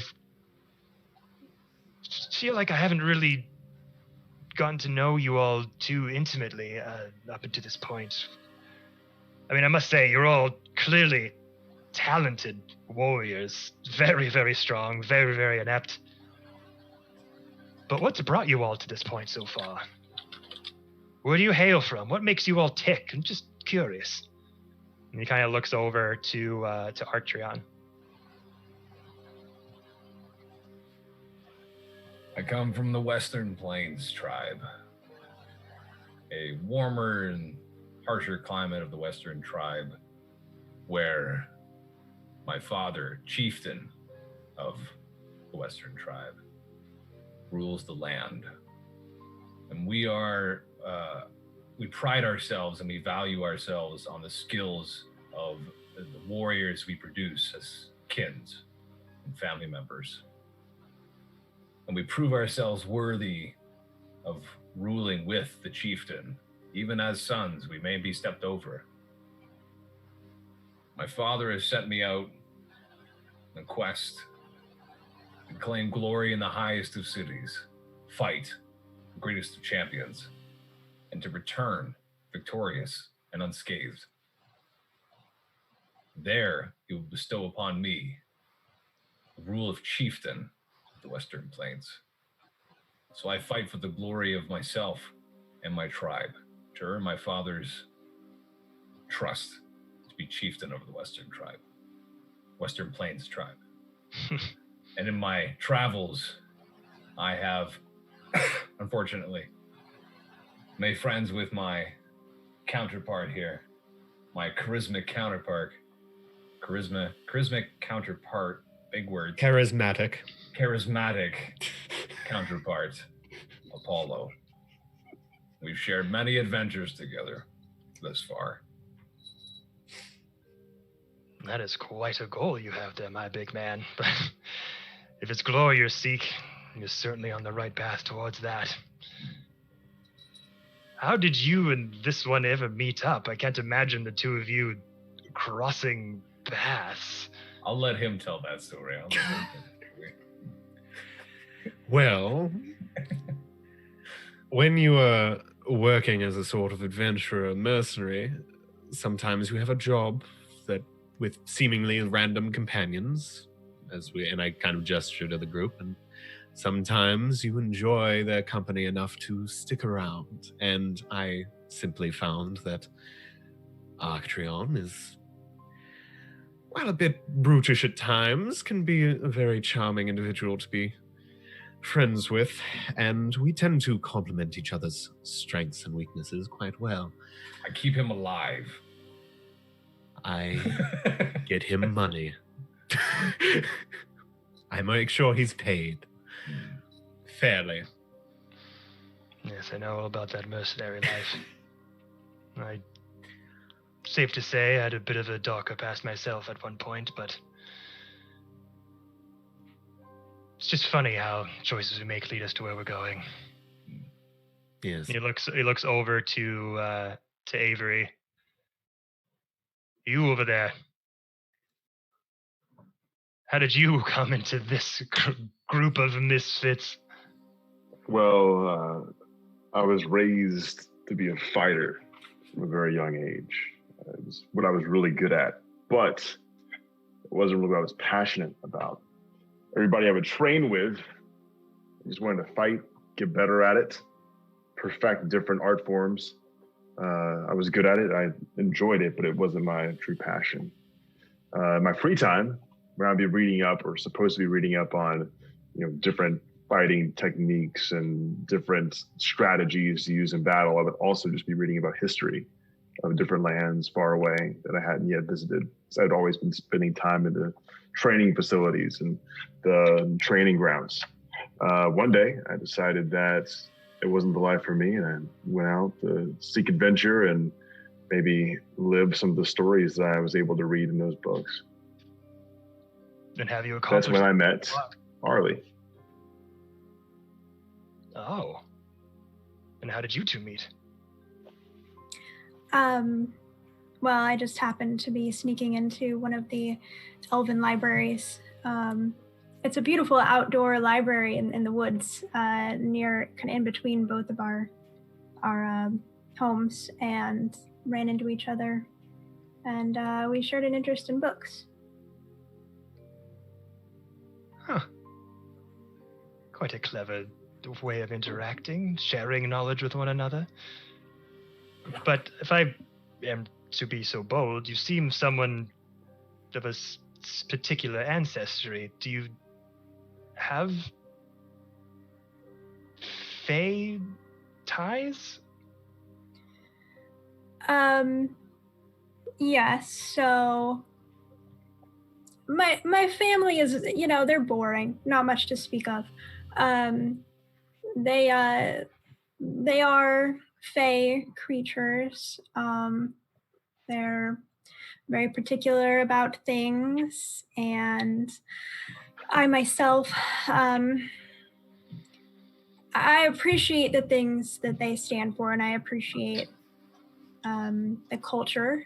However, they have their own ideas for how they want me to live my life, and I have my own ideas. And so when I met Avery and we developed a friendship that was very secret, and he said he wanted to go out and adventure, I took the opportunity and ran away. And this is probably a time to tell you that they're likely looking for me, but I don't think that they'll find me out here. And it's not just to run away to be, just because I don't like my family. I love them very much, but they, as I said, they're very boring and very, they have their own ideas and I have mine. Wanted to set your own path, as it were. Yes. I can stand behind that. Fae are very capable creatures. What type are your parents, may I ask? Are they servitors like yourself? Or are they of a different ilk? They're servitors. Curious. I've never been to the Feywild myself, but would love to visit there one day. And looks over to Amara. And yourself? I have a guide. A guide? A guide. Blood and gore don't bother me. They may follow me and haunt me everywhere I go. But as I mentioned, I don't run from evil. Evil runs from me.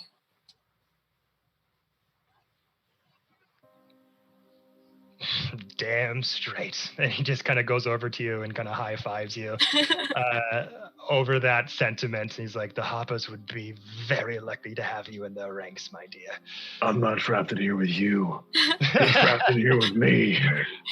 I'm looking forward to meeting them, and I genuinely will sacrifice my life and my soul to save the innocent. Avery, want to enter the city of Elturel. If you want to test your skills and learn a thing or two, maybe we can see what's up. Okay. I know someone who really wants to test my skills over there. I'm still waiting. Whenever you're ready to be beaten.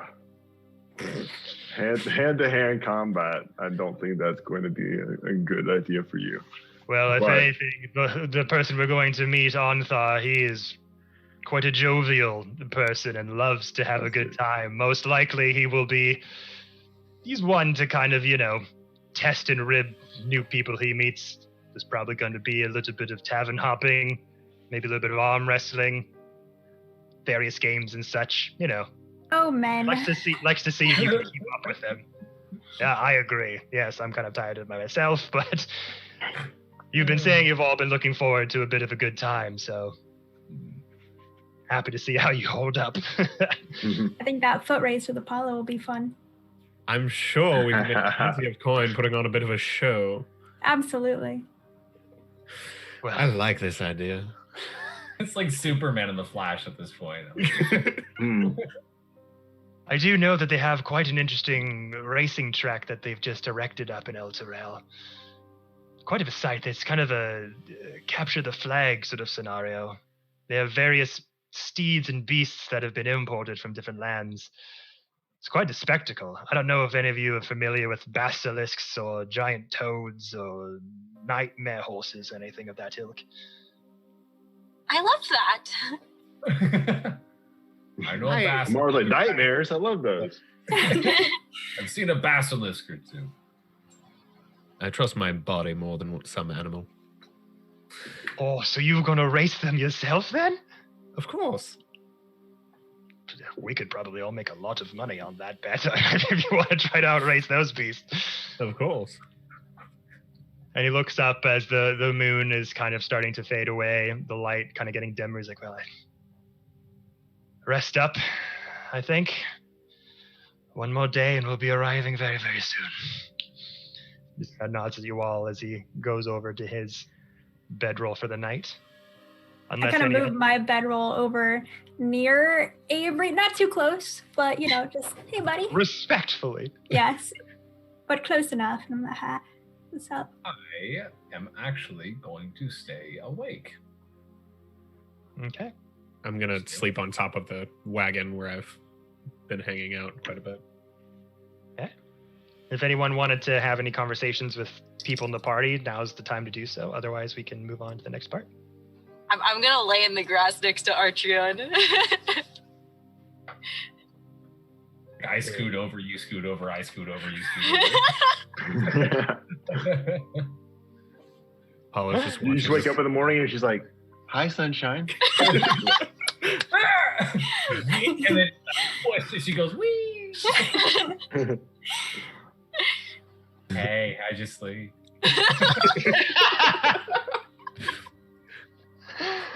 Can I please have coffee first, please? So with that, Archeon, so you're staying awake then?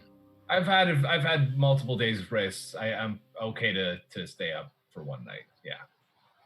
Okay. So for the purposes of this, you have to get some rest, just because if you stay up all night, then you will take a point of exhaustion for doing that. But if everyone wanted to set up watches, that kind of thing, you could stay up for like 4-hour intervals just to make sure nothing's sneaking up on you or anything.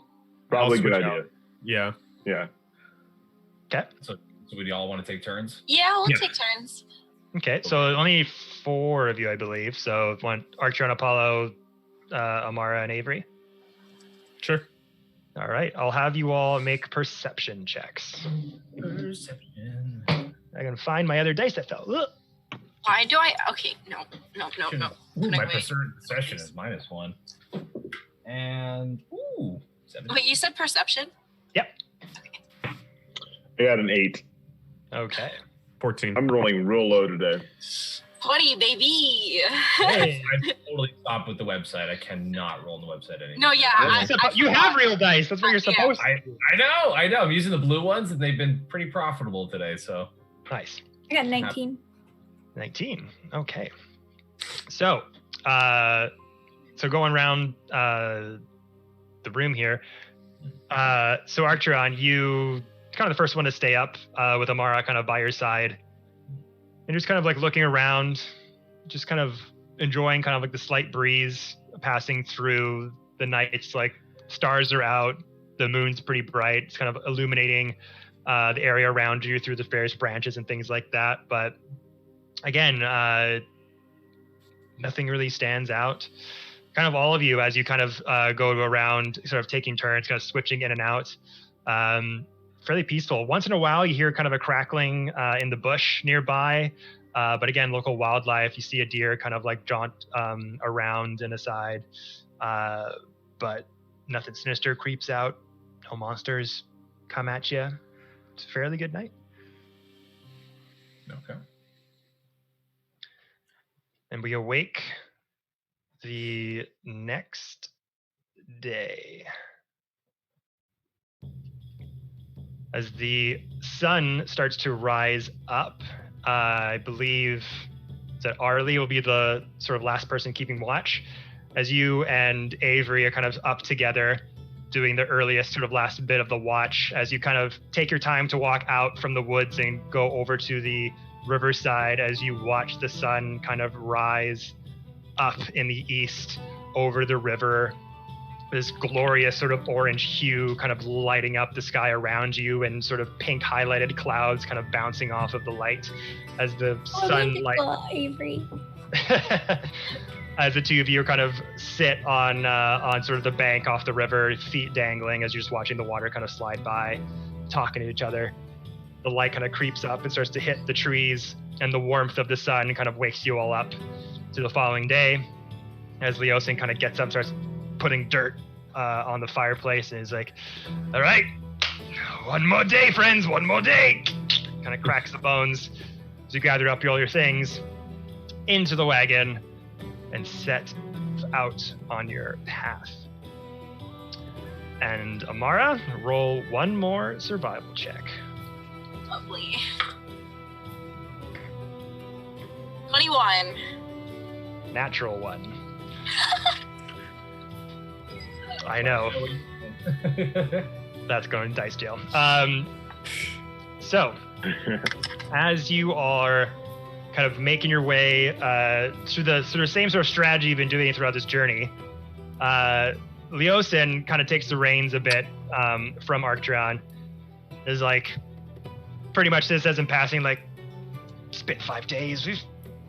If there was any trouble, we would have come here already. Let's just go on the main path. And just like, kind of gets out of the forest. He's like, I just want to see the sun just for once. And just comes out and starts to go on the main path. And the sun just starts to beam on you all. And it's very, like, invigorating. Just this nice hot out. Sun is shining. But as you go down sort of the main path, you're probably on here for a good 4 or 5 hours until you notice something. This monk is useless. This monk is bullshit. So if you all look at the Roll20 map, I have to zoom in here. Oh, look at Owl. So small. Excuse me? I built what it looked like owls in priest robes. Oh, that's really cute. Like owl priests. As your wagon kind of comes up through the main road, through this area, and the terrain as well has been changing throughout your travels as well, from that kind of lush green rolling hills of Green Nest. The forest starts to change a little bit. The colors come from sort of hard reds, bright greens, to a bit more of a dull hue. The grass is a bit more on the yellower side. The trees' leaves have to change from a hard red to more of an orange, almost like an autumn sort of feel. But it's not that it's the autumn season. It's just that this place is very dry as compared to the stuff in Green Nest. Even though you went through some rainfall a few days back, as you're traveling along this river bend, you notice that the terrain around you just seems a bit more sun-drenched than others. But approaching this weird sort of creek bed that sort of falls into a nearby cave entrance, you see a couple wagons torn apart on the side of the road. Various creatures in red robes that have owl faces to them, which is not native to this side of Faerun at all. They are all dead. Ripped to shreds. Parts of limbs, their limbs are missing. Their caravans is torn apart.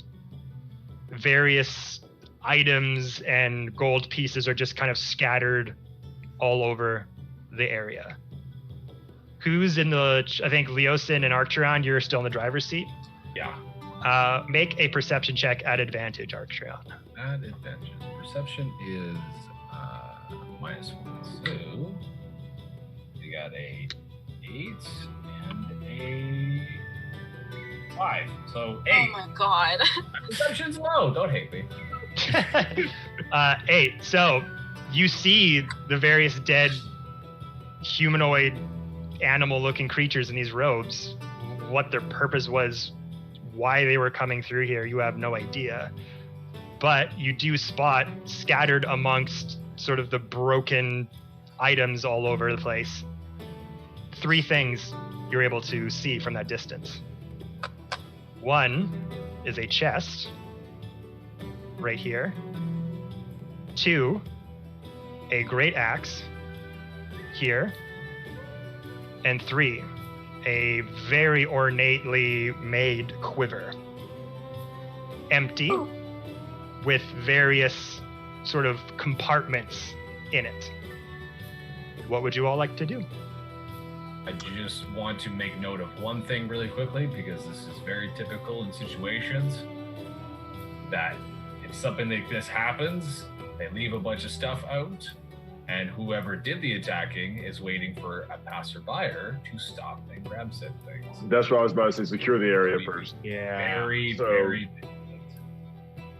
I think we should secure the area. So we need to Yeah. fan out, see if we can find anything. I would say maybe like Arlie and Amara go see if you can look for clues or something, and then maybe Ark and I just go and see if we can find anybody trying to hide. We can't roll to can we roll like a religion or a history on those humanoid things, or not even human? Sure. Okay, which one would we be able to? That's up to you. You could roll religion or history. Religion would more pertain to see if you can associate them with any religious sect that you might be aware of. History, I guess it's kind of the same thing as well. So it'd be up to you to roll religion or history to figure that out. I'll do I have a history. +4 history. Oh, you do? Do you want to do that then? Yeah, I got you. I'll do it on advantage because I'll probably be like. Okay, I've got 19. Okay. I can do it again. Yes. I have advantage. Okay, 19's the highest. Okay. So 19 from Avery.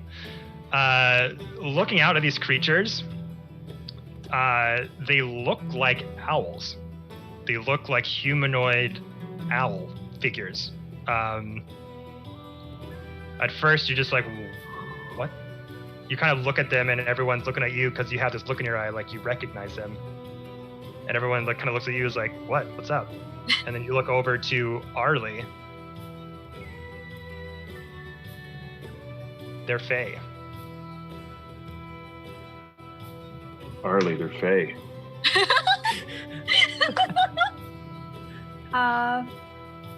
And for Fae creatures,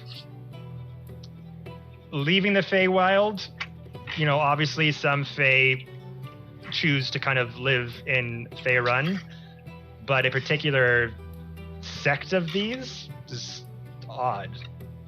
Why are they here? Why would they choose to be in this area specifically? What are they transporting? Arlie, make a perception check really quick.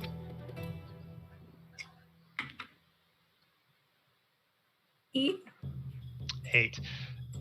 Looking over sort of the weird car crash looking scene over there, you notice those items kind of far off as well. At this distance though, you can't really make out the detail of where they would have come from or anything like that.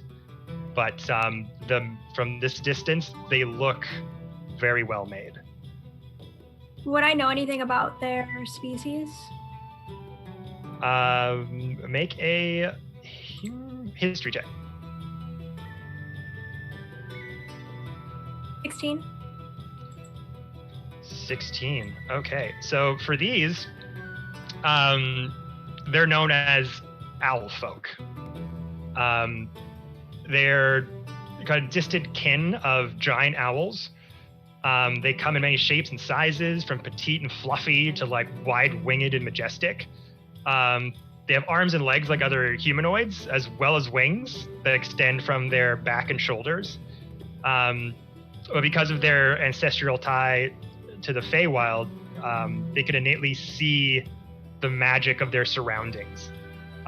Like owls, owl folk are sort of graced with feathers that make no sound when they move or fly, making it easy for them to sneak up on you, like in like a library even. Like they're very silent. But mostly they kind of like to be a bit nocturnal. But they're known to like travel during the day too. It's not really like it's just kind of like normally they're more nocturnal, but to see them in the day isn't unusual either. But to see them out here is kind of unusual. Yeah, it's weird. Could I like look around and just like look at the stuff and just try to kind of gather information and be like, why are they here? What were they moving? Like, why were they killed? Any of it?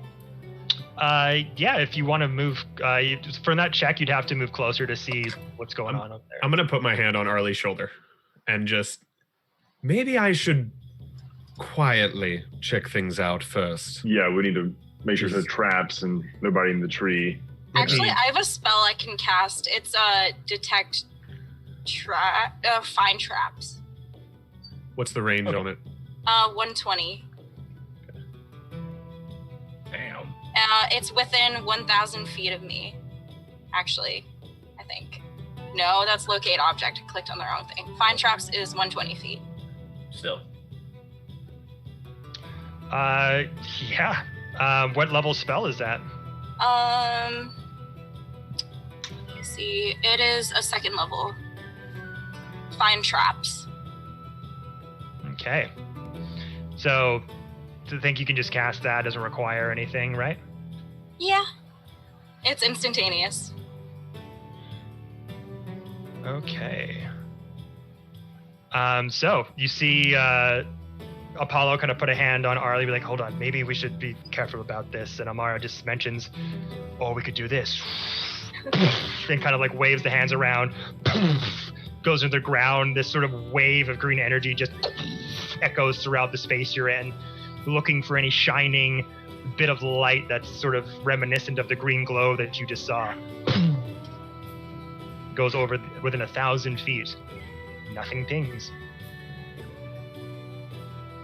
So there are no traps or any kind of dangerous things that might hurt us here. I'm more worried about whatever creature did this, and specifically there's water there, and it could be a sea creature or some kind of aquatic thing. Yeah. I'm getting a Phillips Ring vibe where like that octopus comes out and like I'm thinking if I can stealthily get in there and just pick up anything interesting and then stealthily get out, then we can check out things from a safe distance. Well, maybe while you do that, Ark and I go and check the trees, make sure there's nobody hiding in there or any place around. Also, don't you have the telescope thingy? I still have my telescope. Yeah. Can you do that like in the water or like point it at the water maybe? Kevin, is that okay? For perception Certainly check? try. Okay. So that'd be a perception at advantage?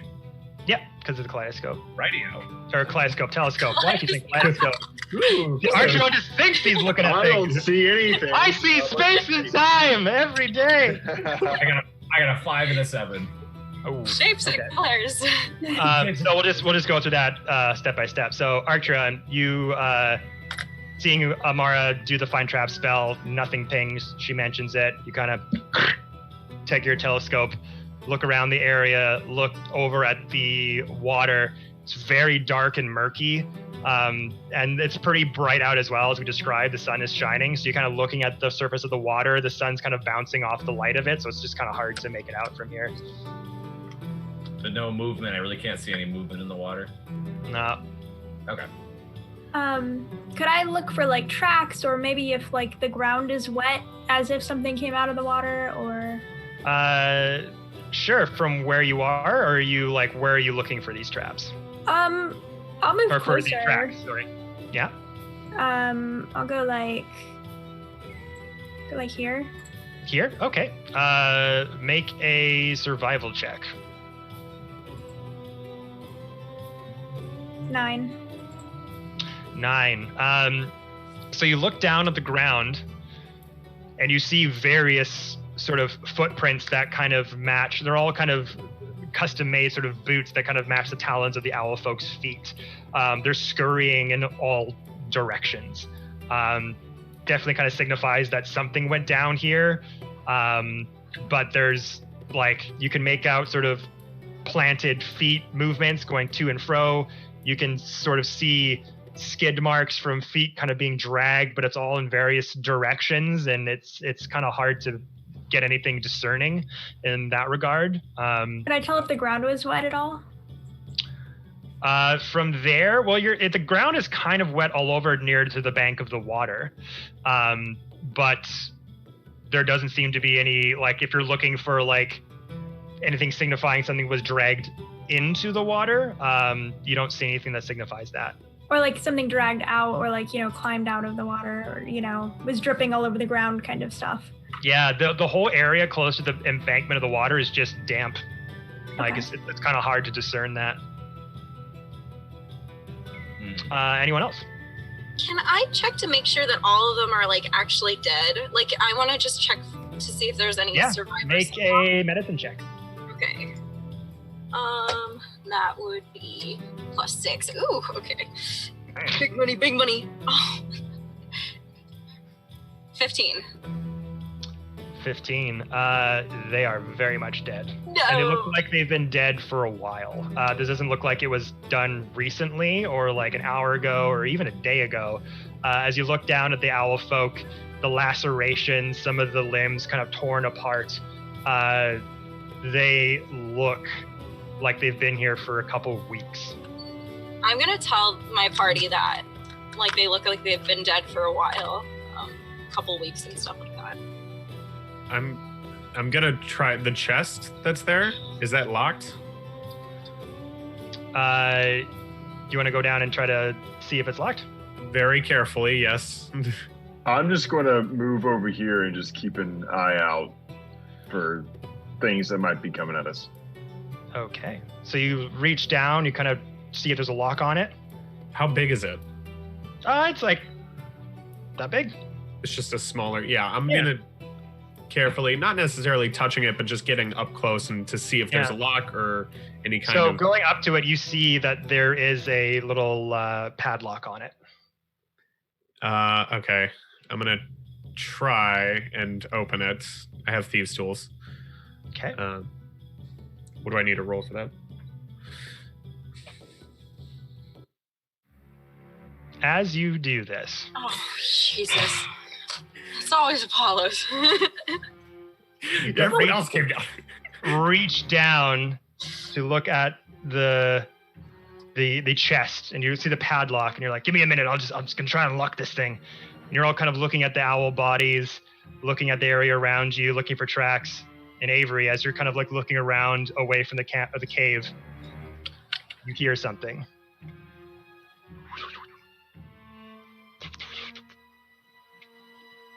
Slight little sounds in the water. And as soon as Apollo goes down to touch that chest, 6 long tentacles lash out from the cave entrance and all try to wrap themselves around you all as a massive roper monster suddenly comes into the sunlight from the cave entrance and is going to attempt to wrap its 6 tendrils around you with a range of 50 feet. I need you all to roll initiative.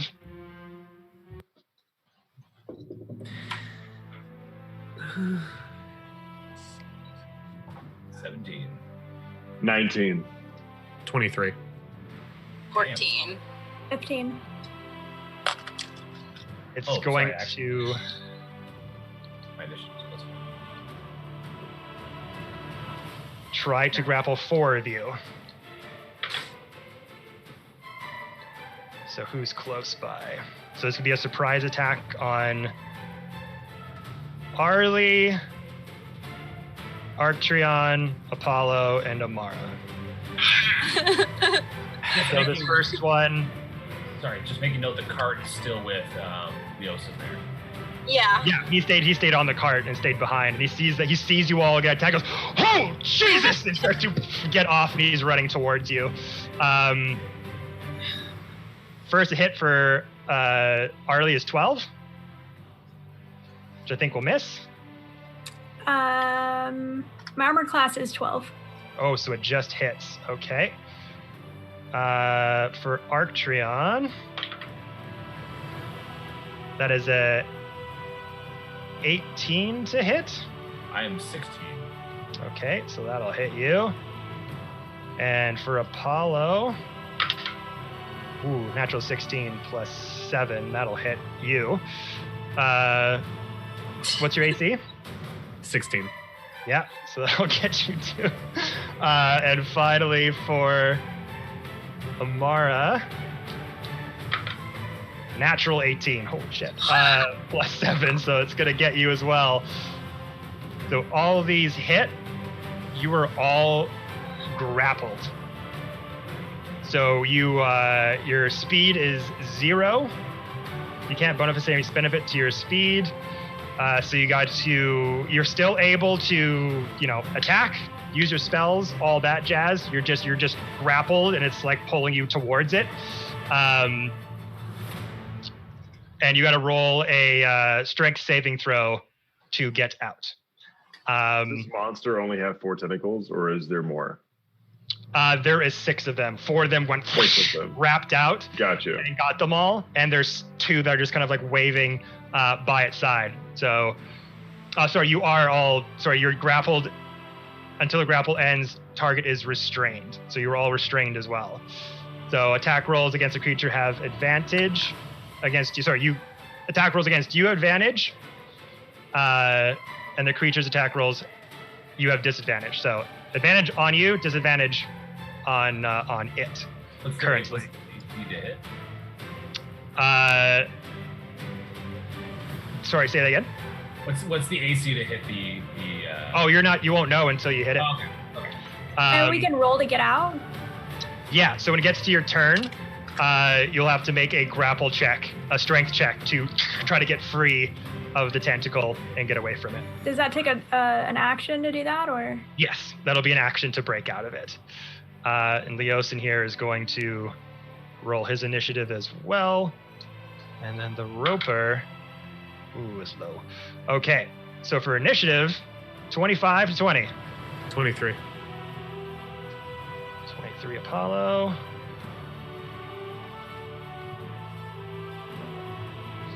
20 to 15. 18. 19. 15? Did I say? I think it was 15. I cleared it out. I'm pretty sure it was 15. Okay. 15 to 10. 14. 14. Look at you. Leosin got a 9. And lucky enough, the Roper got a 5. It is last in the initiative order, so that is good news for all of you. Okay, so with the tendrils lashing out, grappling you all around, we are starting with Apollo. What would you like to do? Looking at it says escaping a grappled creature can use its action to escape. To do so, it must succeed on a athletics or acrobatics check contested by the strength, right? Can I use my acrobatics to escape the thing? Use my action to... Yeah, we'll say athletics or acrobatics. I will just do that in a wild panic. Backflip. Oh. Acrobatics plus 7. 21. 21. So as the things wrap around you, start to reel you in, you go, able to like get out your rapier before it closes your arms and able to just make a slit cut on its tendril. It releases you immediately as it reels itself back in, and you are free. But that is your action. What do you want to do now? Do I still have movement, or did it reduce my movement to 0 for the rest of my turn? It's while you're grappled, your speed is 0. You are no longer grappled, so you have your speed left. It was just your action to break out. 10, 5, 10, 15, 20. I'm going to go right past Avery and run away. just as I pass Avery, just run. You were a cat held over water just now. You are panicking. Yeah, no. I'm not going to do one at the pond either. Yeah, water monster. No, thank you. I'm good. You just see Apollo kind of break free instantly and just go, holy shit! And just like hurry forward towards Leosin. Anything else you'd like to do? That's the end of my turn. Okay, sounds good. Sorry, I'm just trying to make the little tendrils here. Now, just as a quick question for the GM, can Avery help one of us get out of this tentacle contraption as his action, per se? Yeah, I'll allow that. If he wants to make a contested grapple check to try to release you from the tentacles, he certainly can do that. Okay. It doesn't need to be Okay. me. I'm saying one of them. Either. Preferably not you, because Yeah, you know. no, You can probably find out. I have a question, just as a terrain thing. Like, how deep is the water? Like, is it like deep? It's like a pond, or is it like a? Well, on your turn, you can make a perception check to discern that if you like. Okay, would that be my action? And not even like is it 30 feet deep? Or is it like a puddle, or is it like a pond? Yeah. For perception check for that, we can make that a bonus action Okay. just to see how deep it is. All So it's not I like a wouldn't be able big- to tell if it was like a puddle or a pond, just based off of like. I don't know if it's. I guess it looks deeper, so I'll just assume it's deep. Yeah, first glance, it doesn't look just by glancing at it, it doesn't look as shallow as a pond. Like it doesn't look like you'd walk in it, it would be like 2 feet deep kind of thing. Right. Okay. Cool. But how deep it is, you're not able to discern until you. Sure. I don't have to know the exact amount. I just want to know if it's like a puddle in a parking lot, or if it's like, Right. like a. Yeah, sure. Lagoon. Okay. Well, I'm gonna go and try to help Arlie over here. So I will run over there and make. Do I have to like help with like a check, or do I make an attack? So you're gonna make a contested grapple check with the tendril. So basically, it's gonna be your action to go up to it and try to see if you can break her free. So you'll roll either athletics or acrobatics. Okay, I've got +6 in both, so. All right. I'll run over there. I can move it. I can do it. There we go. And I'll go try to help her. Can I reach it from here? Oh yeah, you can. That's like 10 feet. Each square is like a 5 feet of movement. I think you can move 30 feet. Great. So I moved up 1. I'll go and try to make an athletics check. That would be a 25. Yeah, so you run up, and as the reel is starting to bring her closer to the roper's mouth, as you see this kind of weird, gross, like stalactite amalgamation of a creature with just giant maw of just raging teeth, one huge red eye in the center. You rush over with your longsword and just smash it right through, drops down. The tentacle just reels back in, and she is free. Aw, thanks, Avery. I like run over and kiss You're her. welcome. So I'm also over here next to Ark, and I have an action surge, which is a bonus action. So that way I can have like 2 actions in 1 turn. You could also try to help free him as well. Up to you, homie. Action surge, yeah, it gives you another ability to use another action, so you certainly can. Because I want to try to get him and then bolt out of there as well, and then we can all try to get Arlie out. Yeah, I was gonna say, do you have enough movement to go get Amara? So let me check. That'd be 5, 10, 15, 20. Like, I could get her out, but then I feel like the monster would then go and grab us both. Up to you, homie. I'm not even. Well, it's gonna grab me at least, but all right, we'll try it. You know what? Sure, I'll go over to Amara. So that'd be 10, 15. That's 15.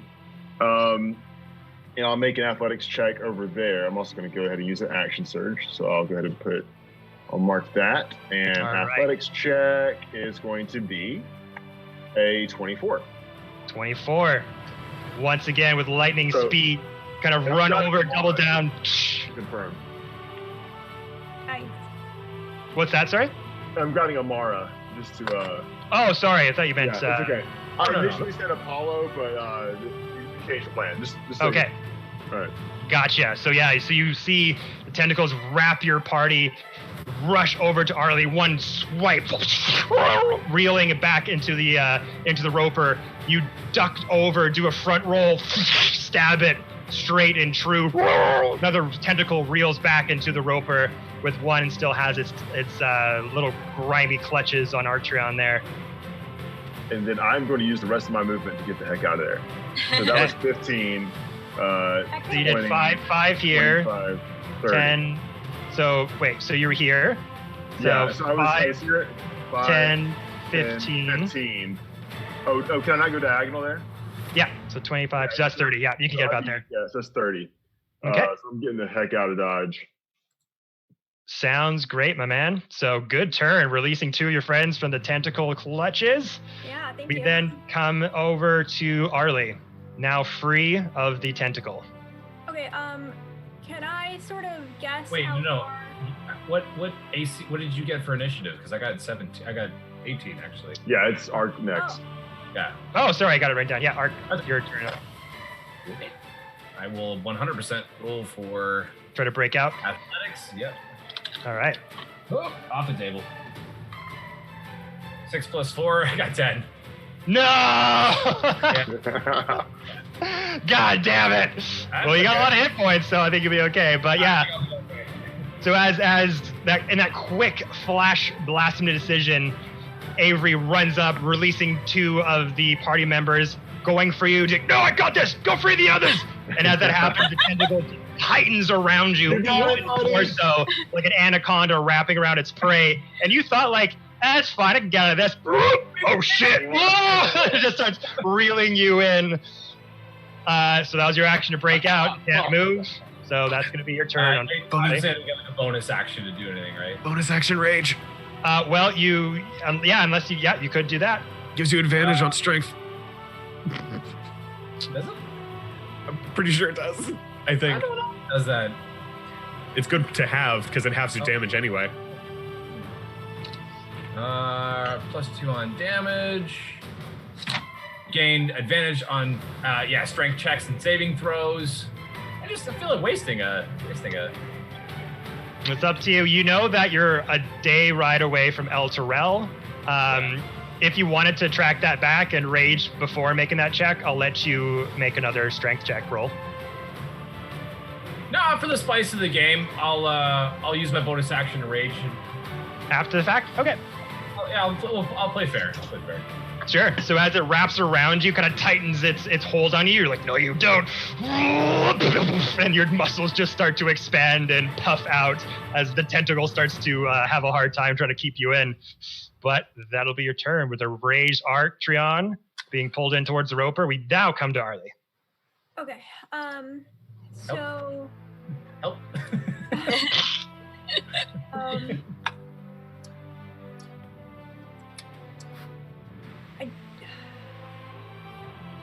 I'm just gonna go ahead and try to attack it, but at first I think I want to move back a bit. Yeah, because it's got 50 feet of range. 50 feet? Yeah.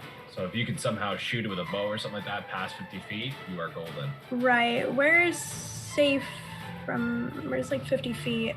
So you got the little ruler icon on the left here that you can use to measure stuff out. So 50 feet from the center of the roper is around there. Okay. I'll just back up to like here. Actually, it's like this safe here. Yeah, so you would be just out of its range from there. Okay. Let's see. I'm gonna, let's see, range 30 feet.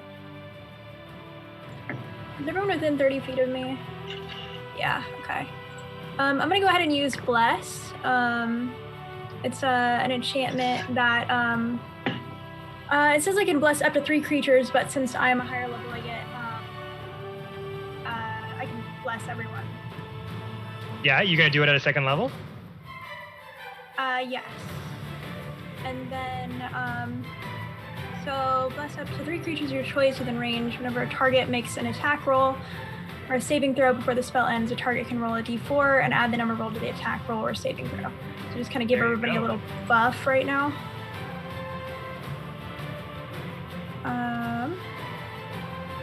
And then... Sorry, Arlie, with Bless, is that in your spell list right now? I'm just looking at your character sheet. I'm just trying to find it. Yes. Right? Do I have the wrong one? Oh, did you make a different one? I have 2, yeah, when we had to like remake. Right, okay, so I gotta look at the different one then. No, that's okay. So you go down and blessing everyone. So everyone's get a d4 that you can add to a 1 attack roll or 1 saving throw. Okay. And then, what am I able to do on top of that? Is that So that would be your action to do so, unless it says bonus action.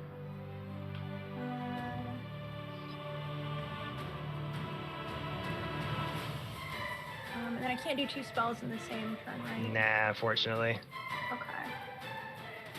I don't use spells very often. Yeah, so it's your action for bless. So if you have a bonus action or movement, you can do that as well. No, I guess that'll probably end my turn. Okay. So as you kind of step back from the reins of the tentacle wrapped around you, you sort of trot away, kind of pick a spot, and just go up on your hind legs, start kicking the air, and just put your forearms together, and this wave of radiant energy covers all of your allies, signifying them with the blessed spell. Okay. After that, we come to Amara. I am going to cast my cantrip, Produce Flame, and I'm going to attack it. Okay.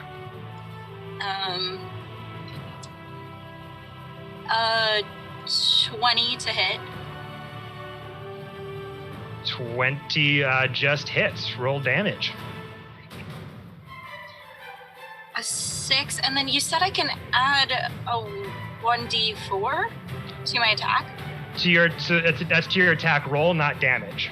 Darn it, okay. A 6. So you've already hit it, so you're all good. 6 points of fire damage? Yeah. Okay. That when, so like whenever anybody attacks, they can add a d4, right?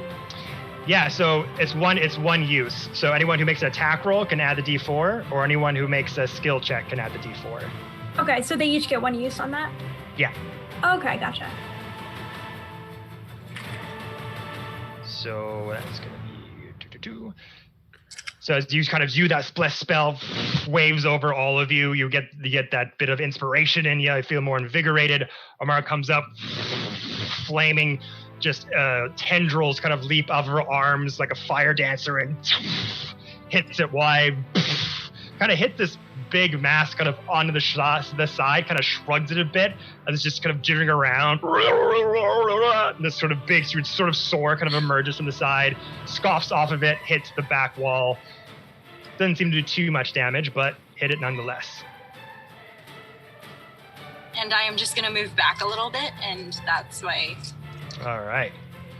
Moving back there. After Amar, we come to Leosin. Also, a quick question. Since it says that concentration's up to 1 minute, does that mean that they have 1 minute to use it? So, yeah. So it's concentration for you is...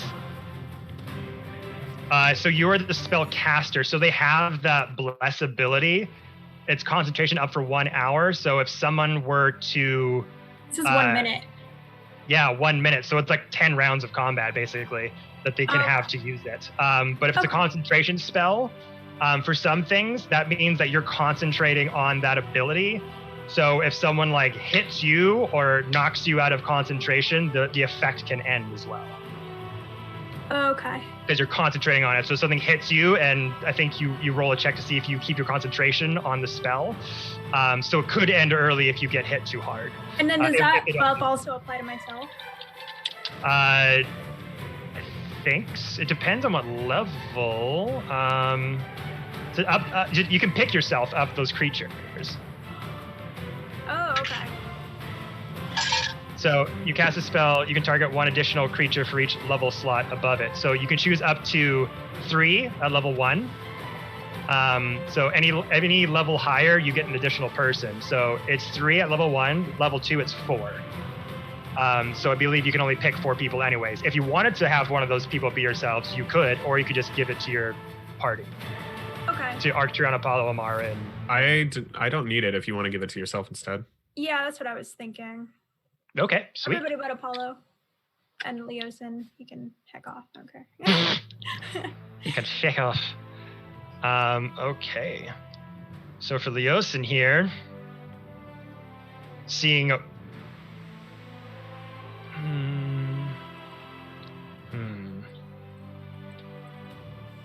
kind of gonna start to rush over as he sees all of you being freed and Ark still being pulled in. Starts to rush over to you.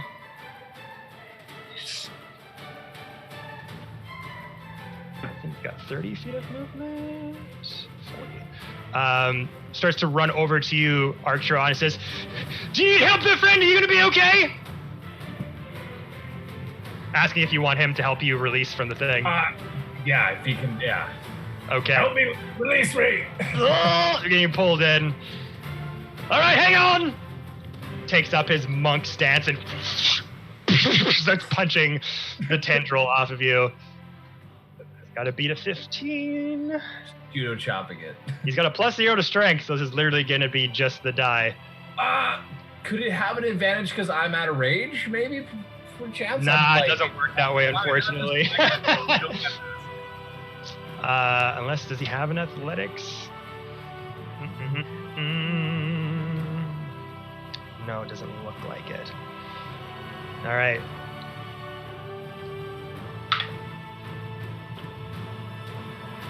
$14, one off from breaking it, unfortunately, as he rushes over.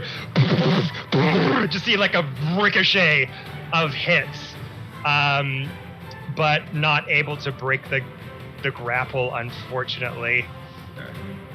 He's just looking at you as you're getting slowly sucked into the water. He's like, just punching it. He's like, I'm trying. He's just like sitting there, just trying to punch this thing off of you, but cannot do it, unfortunately. But we do come to the roper. So with that, and Leosin now being in range of the tentacle, 4 more tentacles lash out. And one's going to try to get Leosin. Let's see here. Natural 1, that'll miss. But if you are all out of range, it's going to try 3 more times on Leosin because he's oh my god, he can't reach any of you. No. Oh, he can get as far as I could go. Oh no. I couldn't have dashed as a bonus action, could I? No, it's an action to dash, unfortunately. All right, so he's going to make attack against you, Avery. It's a 19 to hit. Just hits. Latches around Avery's leg as you now, my friend, are grappled and restrained. 1, 2, so 2 more hits on Leosin to grapple.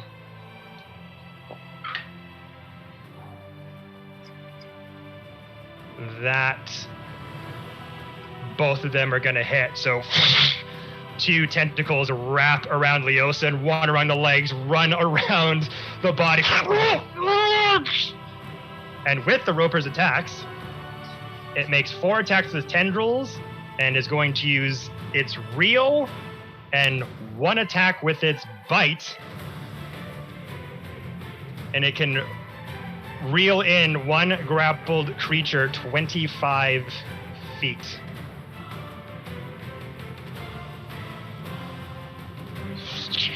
And seeing who's in range here for 25 feet. With Leosin being the most current one that just hit it, it pulls in Leosin 5 feet away from its jaws.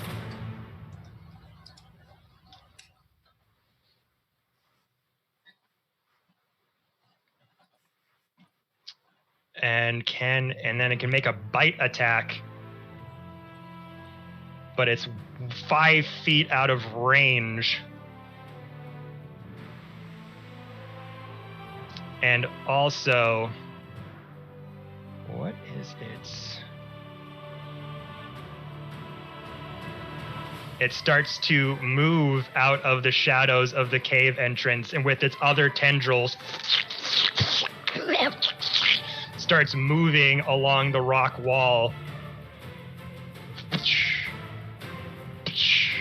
and starts to make its way towards the party. Ew. Stinky! Kill it! I'm trying! David Ark! I was honestly gonna let it get it, like, just pull me in.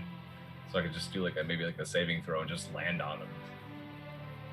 And Archeron, you are being just pulled towards this thing more and more. Leosin getting very close to its mouth, but it's choosing to start to move closer range with you all. But that's all it can do, unless I'm missing something. Nope, that's it. Okay, so top of the round with Apollo. Okay. Just to everyone, this is not a fight we want. Just get as far away from it as possible and stay out of its range. And I'm going to 25, 30. Question. Those things on the ground, those items, it would take like an action to pick them up? Yes. I'm going to I'm going to run 30 feet to, 25 feet? However close I need to be to grab that quiver. Okay.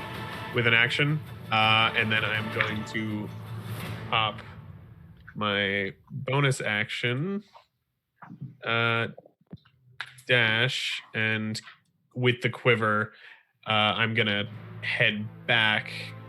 And to right before I pass Ark, I'm just going to say, get out of this thing, get away from this thing, maybe save Leosin, he might need a little help, and then run, just run. As I'm still being dragged, I'm like, why didn't you help me? Why? Just as I'm like holding the quiver, just I'm run. glad you got the quiver. Okay, so Avery or Apollo, that's all you got? Yeah. Okay. We come over to Avery, freshly wrapped with the tendril around you. Are you going to make a athletics check to get out? Oh. I think the headphones died. Ah. Are you gonna come down? Goddamn AirPods and their battery life. No good. Okay, let's see. Can you hear me now? Yeah. Okay, good. Yeah, I tried so I had the AirPods Pro, and then I put on the AirPods, and everybody they sounded like a crazy tentacle monster. I don't know what happened. It was really like Kevin. He's like, I was like, what is That's this? just my voice acting, just being so. You were really good at it. Okay, so I should probably make a athletics. Yeah, so you can make a contested athletics or acrobatics to try to get out. All right, here we go. Got a 15. 15, just what you need to escape as this thing starts to, before it can tighten its grip even more, so to reel you in. Got your arms down by your sword hilt, but you're able to just take out a dagger and just able to cut it really strong, deep. Rips itself back away from you as you are free from the tendril's grasp. Leosin ran in there. Yeah. He asked Archie, like, you want me to hurt it? You want me to save you? He just his punches couldn't break him through, unfortunately. Run the heck away. Just a roll of the dice. I'm gonna get out of the range. I do not like this thing. Can we see any more of the area? 'Cause I need to get the heck away. If I run backwards, because right now I'm within it. Yeah, so that's just where the map ends for what I have. Understood. But if you want, you could... Could we just say that I'm out of the range? Well, I need to know where your guy is. I was just going to move it back. I don't know. So if there's one more feet of... Yeah, so you can be 5 feet away from that square, we'll say. Okay. So you're 55 feet away from it from that point. Okay. Sure. Yeah. So you do that, back up out of the range of the tentacle. Mm-hmm. Yeah, I'm backing up out of the range. Okay. Well, I don't know. Because Ark, you got this, buddy. You're strong enough. I'm just worried about Leosin. I don't know what we're going to do about it. Well, he is raging now, so we will have advantage on his strength check to get out next time. Yeah, just save whatever you guys can do. Don't worry about me. I'm fine. I'm not worried about you. I'm worried about this guy over here who decided I'm running in with my fists. We actually need him. Yeah, so that's where I'm like, do we need to attack this thing? Long range. Yeah, I don't have anything long range, so it would come down to you guys. Yeah. Which is you have hand axes, don't you? I do, and they have a whole. They have a range that you can throw. 20 feet of range. I can do 60, but that's at a disadvantage, maybe. True. Yeah, it's disadvantage for long range. Yeah, so I'm not equipped for long range, so I can let you guys go for it. But yeah. Well, if you're out of the way and away from this thing, you could just use an attack to just double the distance of that throw in at advantage. And if you hit, if you miss, you miss. For my hand axe. Yeah, isn't it you do a disadvantage to double the distance, wherever it is? So no, so there's on the range. There's like a number on the left and on the right. The smaller one you can do normally. The longer distance is at disadvantage because it's a longer hit. Okay, I mean, it wouldn't hurt. I have 60 feet of range. But he used his action to get out of the tendrils anyway, so he doesn't have the ability to attack right now. Yeah. Unless he has some sort of bonus action, but no, I already used that. I'm just getting out of the way. Yeah. Okay. After Avery, we come to Arctreon. Your moment to shine. Roll at advantage with your rippling, raging muscles. Guess what the roll 1 was? That's the first one. Nat 1. Okay. You got a second one. 19 plus 4. Hey, natural 19. Yeah. So as this thing is starting to pull you in closer, you see Leosin get reeled in as he goes, Wah! Leaves your side. And you ask him to help him, you feel this kind of guilt about it. You're like, no! And you just strong arm the thing off of you and just rip it off of your own body. Get sucked back into the roper as you are now free. Alrighty.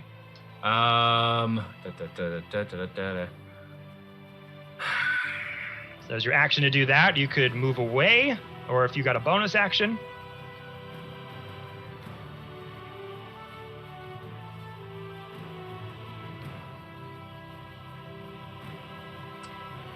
Still have my full movement, correct? Yeah.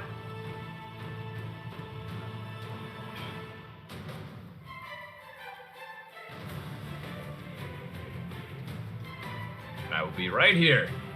Because if he tries to move anywhere else, because honestly, we're not going to be doing anything. We're going to everything that we have is 50 feet of range no matter what. He's got to roll to hit us. I have no distance. I'm useless at this point. I'm literally useless at this point. Besides, barbarians are up close fighters, my man. Unless we want to run. Oh, okay. I mean, we can't run. He's still trapped. I mean, once we get him out, maybe? I don't know. Yeah, once we get Leosin out, we need to go. Yeah. Okay, so then let me ask the party then. Do you want me to move away and let you guys handle the situation, or at least hopefully he rolls strength to get out? Or question for Kevin, can we potentially release Leosin with a ranged attack on the tentacle? It is a grapple check. The tentacles do have an AC and an HP per tentacle. So technically, you could do like a combo of attacks against the one tentacle to drop it. I think it's a better option for Ark to use everything to get out. Mm-hmm. And then because we have 3, Amara, myself, and Arlie can all range attack on the one tentacle. Yeah. And I have, this, we can get him out, and he's probably pretty fast as well.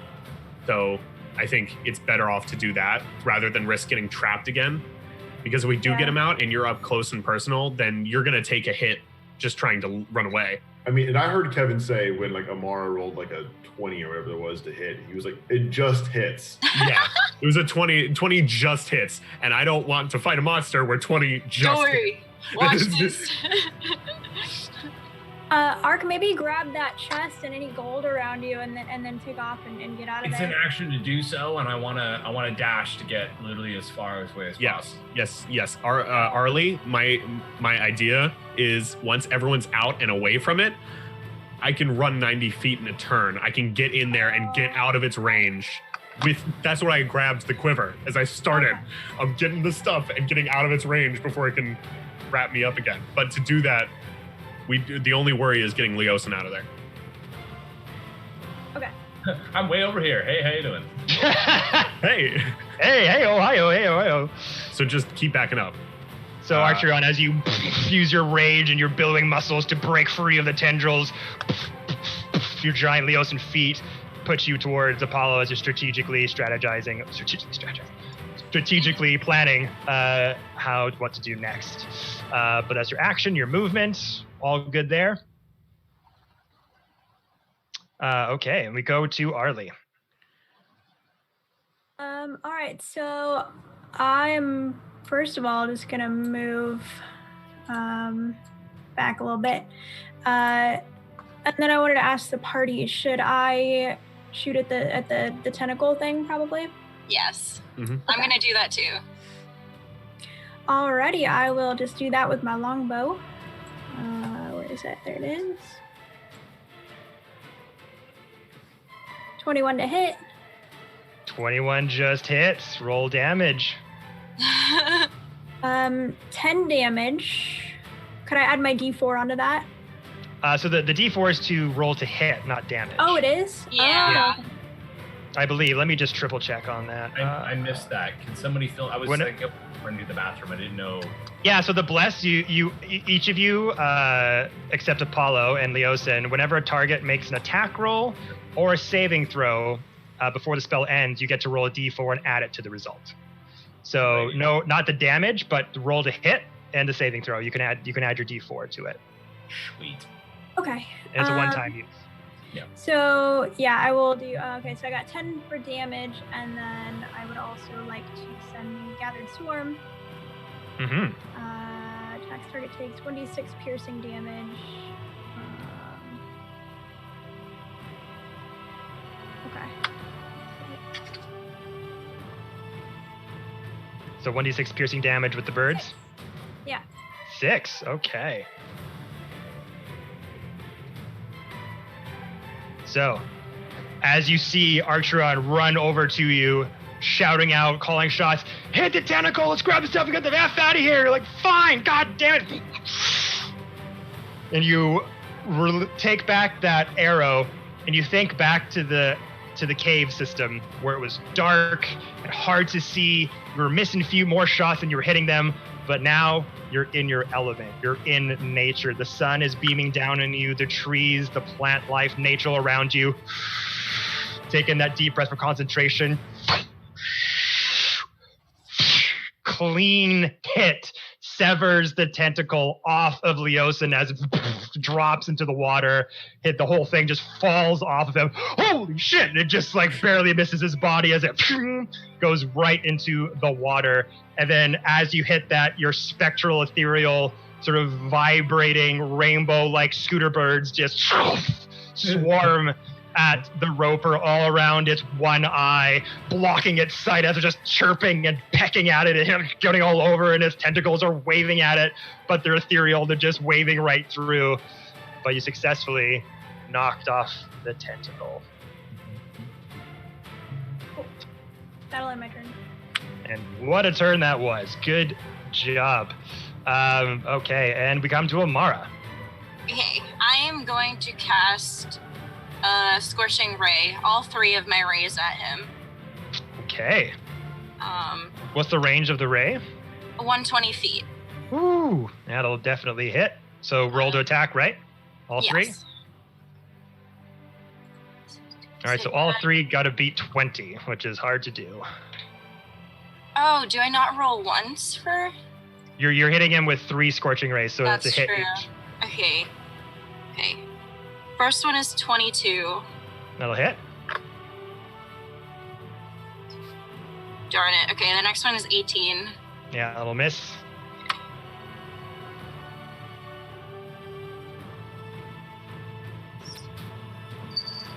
$20. 20 just hits, so you can roll damage for 2 Okay, with the 3.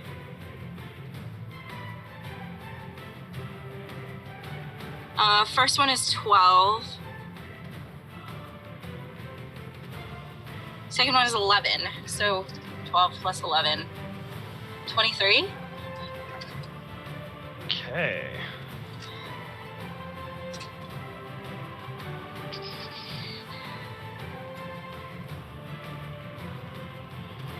All right, so 3 scorching rays rocket out of the sky as those arms lit aflame again.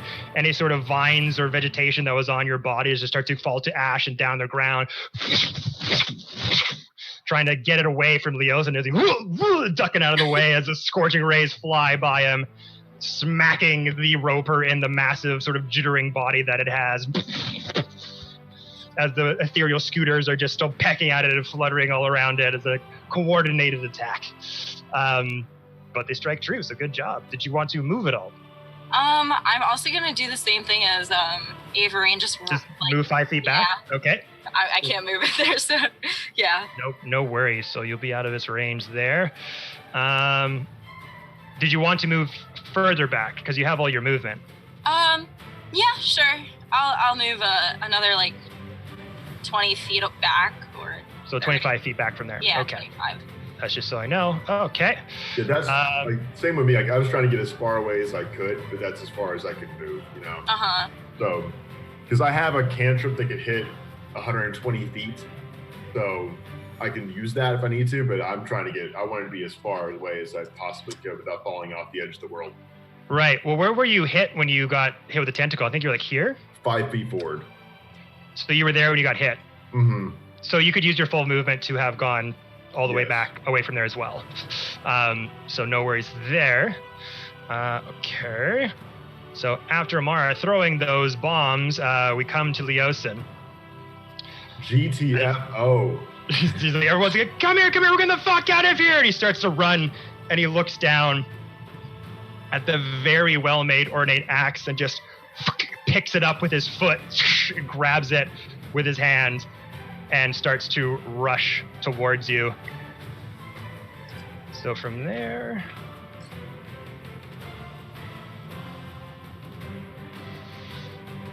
basically you can get pretty much as close to Apollo and Archeon as you see him with this gleaming one-sided great axe just shining with it looks like there's elven runes kind of etched into the side of it. Very, very well made. Maybe we could use this to hack it. As I'm just maybe. Okay, so that'll be Leosin's action, and now we come to the roper. So as it starts to move off of the side of the cave here, it gets on solid land. Does not have a lot of range. So unfortunately, the only person in its range is Arlie. So it's going to make 4 attacks against you to try to grapple you, Arlie. Great. Fantastic. But don't she have that +4 on saving? She's got the bless still that she can use for her saving throw. She didn't use it for her attack roll. Thanks. So the highest one I got was a natural 17 +7, so that's definitely going to hit.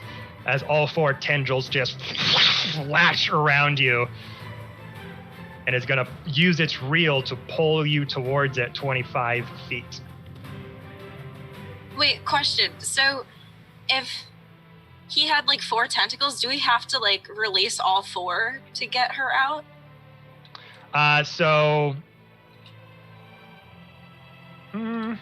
Technically, yeah. 2 of them. So I rolled a 17, a 14, a 12, and an 8. 17. We'll just do calculations here. What's your AC, Arlie? 12. It's 12. Ooh. So 2 will grapple you. Let me just read its stat block really quick. Also, the first time I was grappled, did that do any damage to me? No, so the first attack doesn't grapple. It doesn't do damage. It just grapples you. Okay. But for this purpose, just the one tendril will have grabbed you. For flavor, all 4 have grabbed you, but for mechanics, it's just one. I'm not sure how it works if I'll look up the mechanics of multiple grapple mechanics. If 4 things grapple you, do you have to release all 4 or just one equals all? But for this one, it'll just be the one if you were able to grapple out of it. So, currently grappled.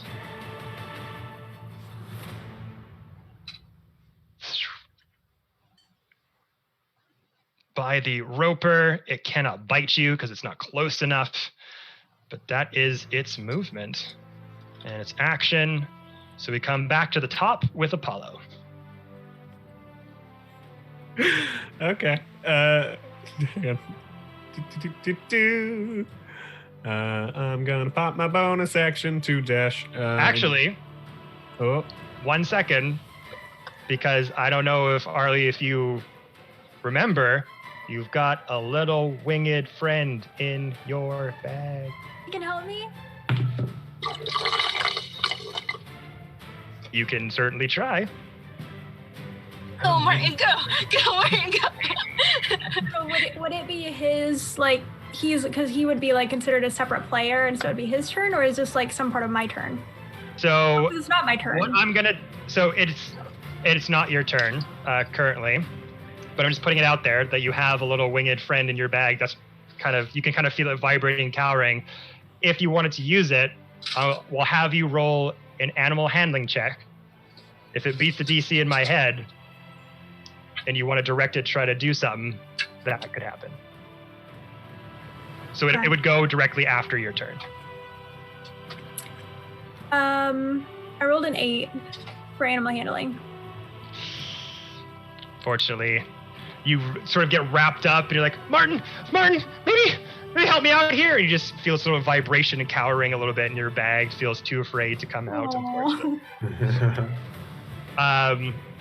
But that was the roper's turn, so we come up to Apollo. You try to hit this tentacle. Nope. 45 in. Hi, Arlie. I'm gonna break it with athletics. Or you're gonna pick the chest. Okay. I'm gonna pick up the chest with action. You'll be fine. Right in front of Arlie. Just run when you can. Okay. And 45 back. Okay.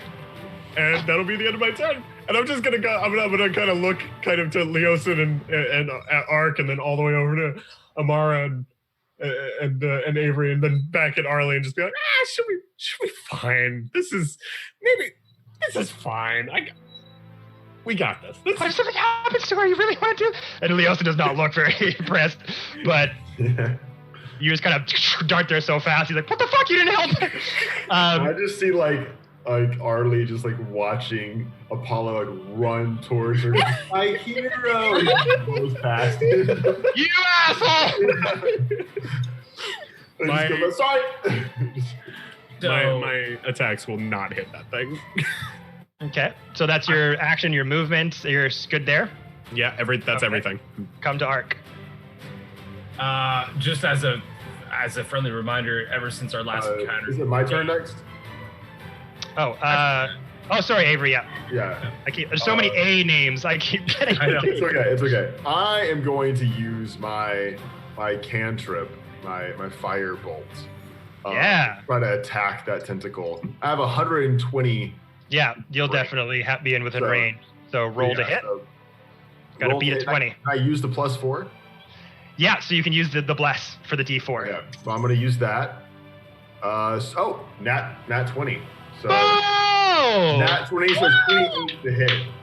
Fucking definitely hits, my man. So we're going to use, it's 2d10 fire damage. So what you'll do here, so I think D&D Beyond might roll the crit for you. So yes. roll the damage on that. Okay. So it's a So we're doing double damage, or we're doing 2d10? So it should roll it for you. If you crit with the D&D Beyond sheet, when you roll the damage, it should include the crit damage for you. 'Cause it did like 2d10s. It didn't add the rest, I don't think. Or maybe it did. No, it did. Yeah, okay. No, okay, I see what it's doing now. It's just 5 damage. I got a 1 and a 4. So you got a 1 and a 4.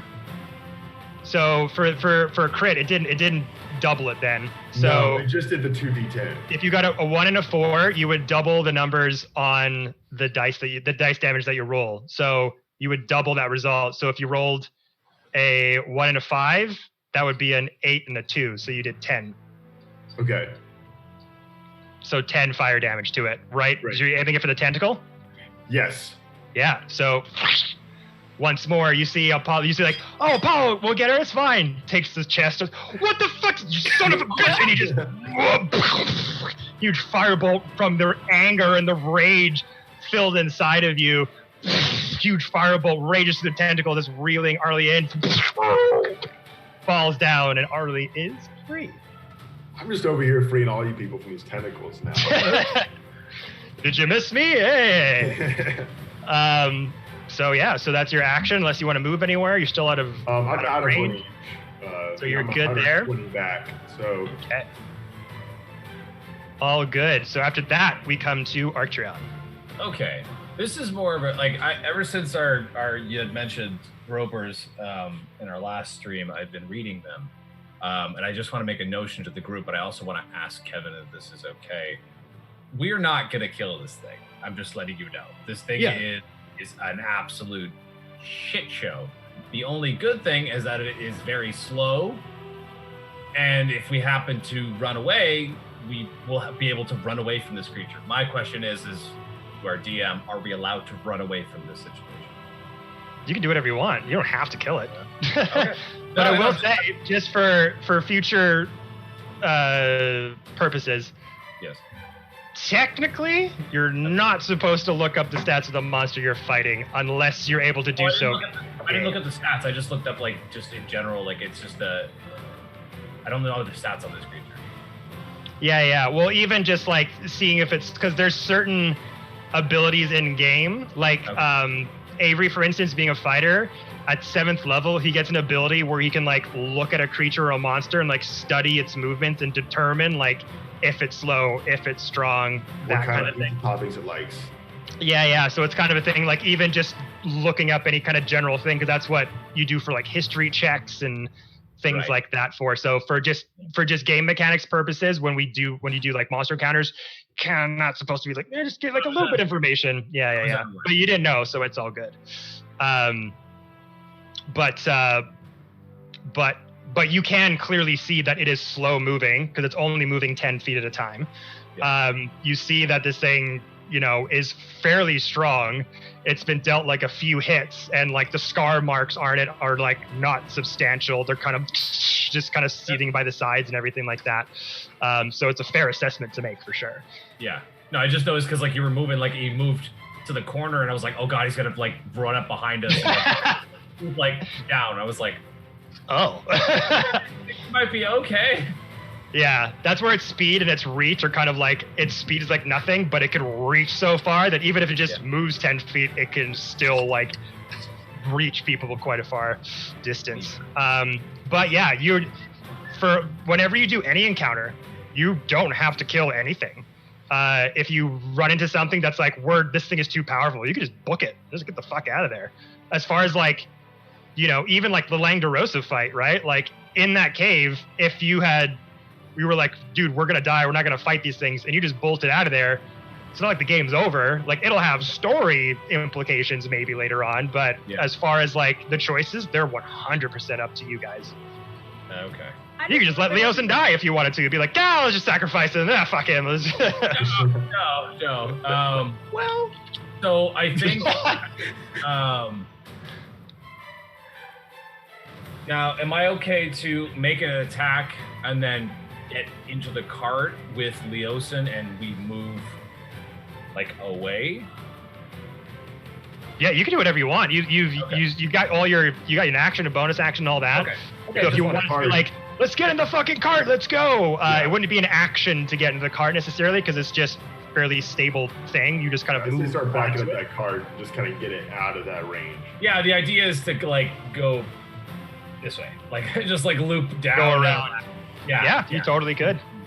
But I will roll my actually how far? I don't have the measuring thing. I don't know how to use Yeah, that. so it's just on the side here underneath the magnifying glass. It's that little like circle with the diagonal Snap. line through it. So if you click that and center it on you and hold down, you pull it towards so you can see. Okay. Okay, so I can't hit him with that. I am going to huck a javelin at him. Oh yeah. Yeah. Huck it. I'm gonna huck the javelin at disadvantage, but I might use the +4 for this. If you want to use the blast, yeah, you could. Yeah.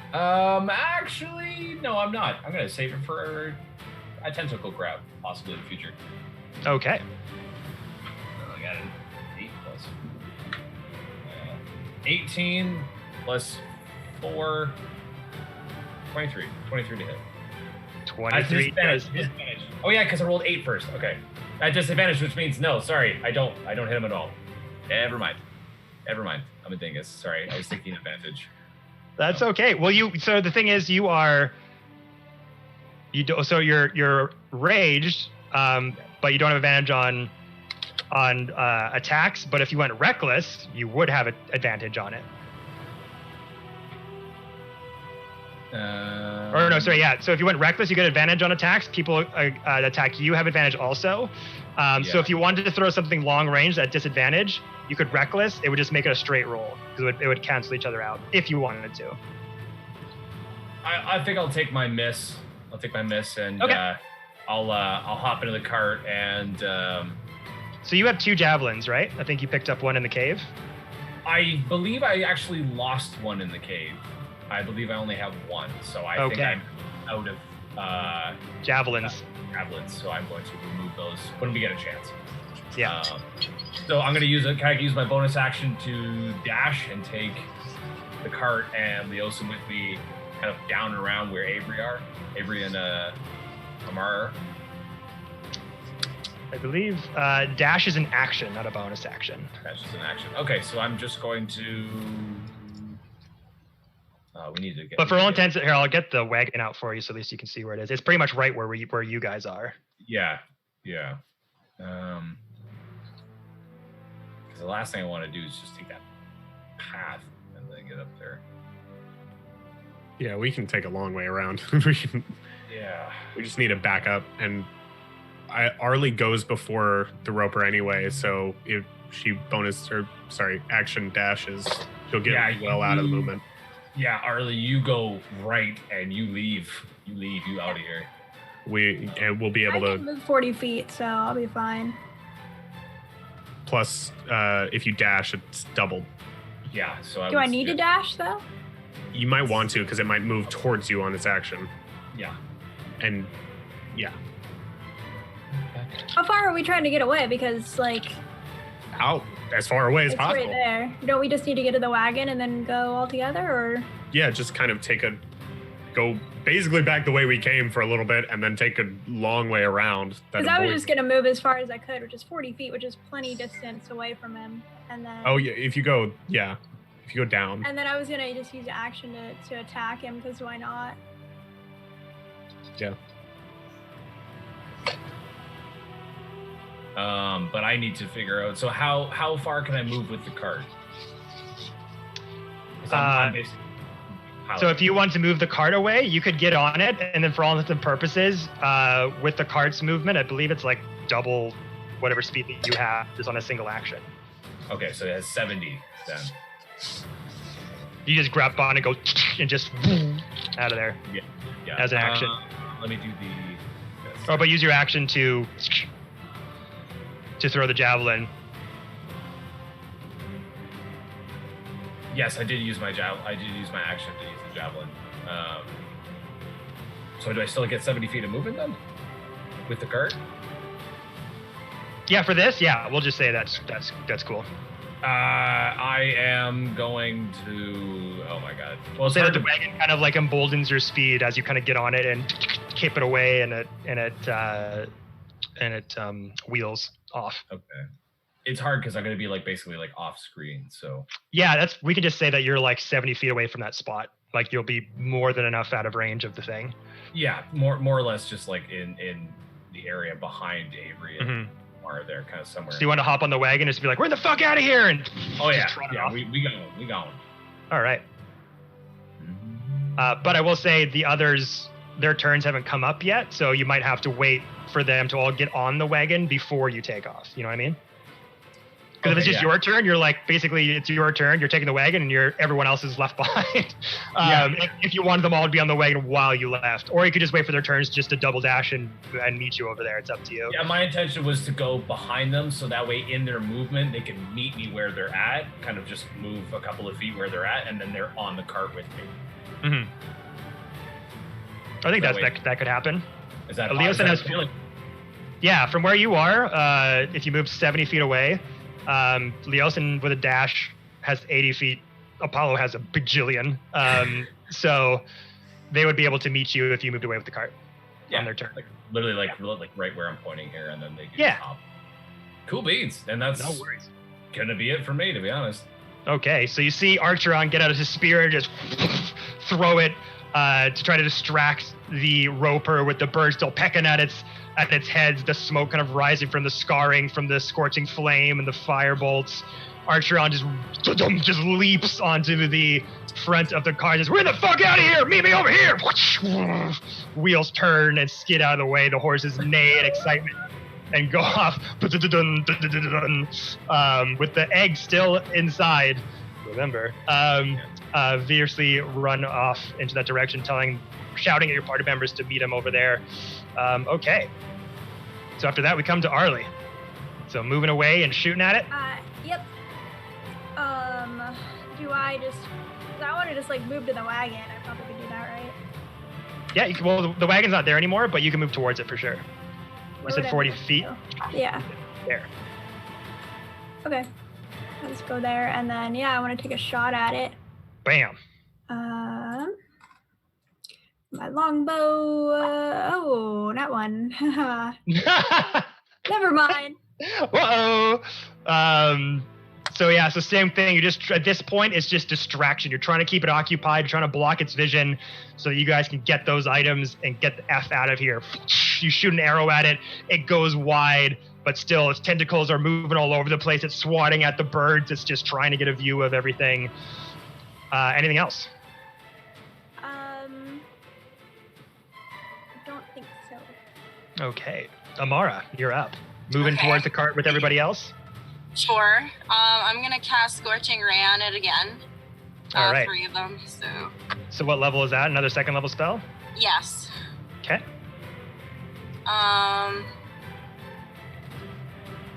22 for the first one. 22 will hit. 18. 18 will miss. Darn it. 23. 23 will hit. Roll damage. 2 of them hit. Okay. 3, 6, 9. 9 plus 6 is 15. 15 plus 6 is 21.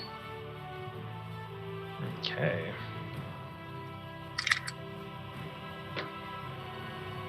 All right. So still just throwing fire bombs at this thing. Your arms still wreathed in flame. And you see the wound starting to open up even more as you keep hitting the spots that you hit at it, as its gross kind of translucent skin starts opening up. Black ooze coming out of various wounds out of its jittering body. You're doing some damage now. It's starting to howl in pain as tentacles kind of flailing up in all directions. Okay. And then you move towards the wagon? Sure. Okay. Did the damage that we did to the tentacles, does that count as damage towards the monster itself? Just the tentacles, unfortunately. Each time you kind of severs it on its turn, it regenerates new ones. Okay, so after that, Amara moves closer to the wagon. Leosin, hearing Archer around, like, get the fuck out of here, just double dashes towards the wagon. What's that? Did we skip my turn on this one? Oh, shit. Not again. Yeah, sorry. You were before Arc again. Yeah, it's okay. I was like, are we going about like who's closest now? Like I was just literally on my screen, it's like Apollo, A-K-A-V-A thing. I just like okay. get mystified. So I am going to get over to the wagon as fast as possible. I'm gonna use all my movement and bonus action or action dash, whatever it is. Yeah, so you action to dash out of there. So it's double your movement to get closer to it. So I'm like 120 feet back, but 5'10". I can use movement. Hold on. Yeah, so you're 30 feet, I guess. So you can so it's 60 feet over there. Yeah, so you can get you're like 15 feet away from it or so, but you're all like rushing over to meet it there. Mm-hmm. Okay, so Avery rushes over to the wagon to meet up with everybody else. Leosin's there. And I'm just going to call it there. With that, the rest of you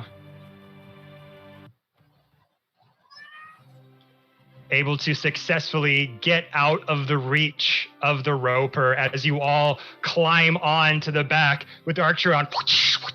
Come on, get the fuck out of here! Kind of like trying to catch onto a moving train as the wooden wheels kind of ricochet off the dirt road. One at a time, you all reaching onto the back, getting into the door, getting up at the top, and the last one there is Avery running as the rest of your friends are like, come on, come on, come on! And the roper in the back, its tentacles once more lash out with all six and just barely miss your ankles, and you latch on to the guardrail at the top as the wheels kind of wind over in a huge U-turn maneuver as you take this huge roundabout away from there and go towards along the river of Cheyenne Thar. And as you are inside of the wagon, you start to see over the bend of a hill along the river the shining city of Elturel on the riverbanks. Shining. It's a very nice white golden sort of looking city. Above it, you see this radiant sort of ball of light not too far off to the top of the city. As you see the sun shining off in the distance with cloud cover, you just see this kind of radiant light shining that gleams the entire city far and wide. Takes you about maybe like 2 or 3 hours or so from your current, from where you were from the roper towards this city. But as you go over that hill, you start to see the tops of it coming into full view. Inside the wagon, I assume, Apollo, you're going to try to break the lock. You starting with that makes me think I shouldn't, but yes, I'm going to. You can always check for traps, that is a skill thing. Well, because Amara had done the spell to check for traps, so that's what I'm thinking. So there's no traps on it, so you can roll a dex check to open that. With the quiver in hand and the axe, you've got a couple hours journey to the city. So in that time, you're able to kind of discern what these weapons are and what their make is. So what was your check for opening it? Just straight dex. Yeah. 22. 22. Like with a couple of pick locks. Just giant teeth. It's a mimic. No, so you take your pick locks, open up the lock, and what you find is thus, as I bring up the thing. So inside of the chest itself, you find a potion of growing, which allows you to enlist the enlarge and reduce spell. I know, haha. I was just thinking it'd be useful for the barbarian women. I mean, I'm sorry, I'm a child.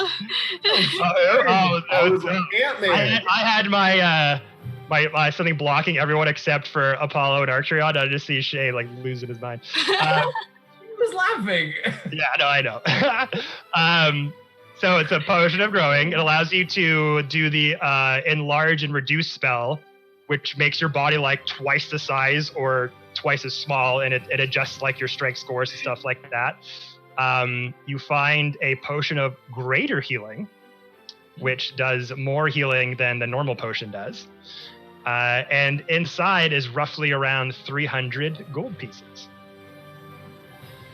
So Nice. good job there. Did we find any gold pieces in the caves that I should have known about? They found some here and there. I think the last time we like divided up money, it was you were there, so you put it in. Okay. We did pick up items, but we have to sell them for gold, which is Gotcha. hopefully something we can do in this city. You definitely will be able to make deals of that ilk if you should want.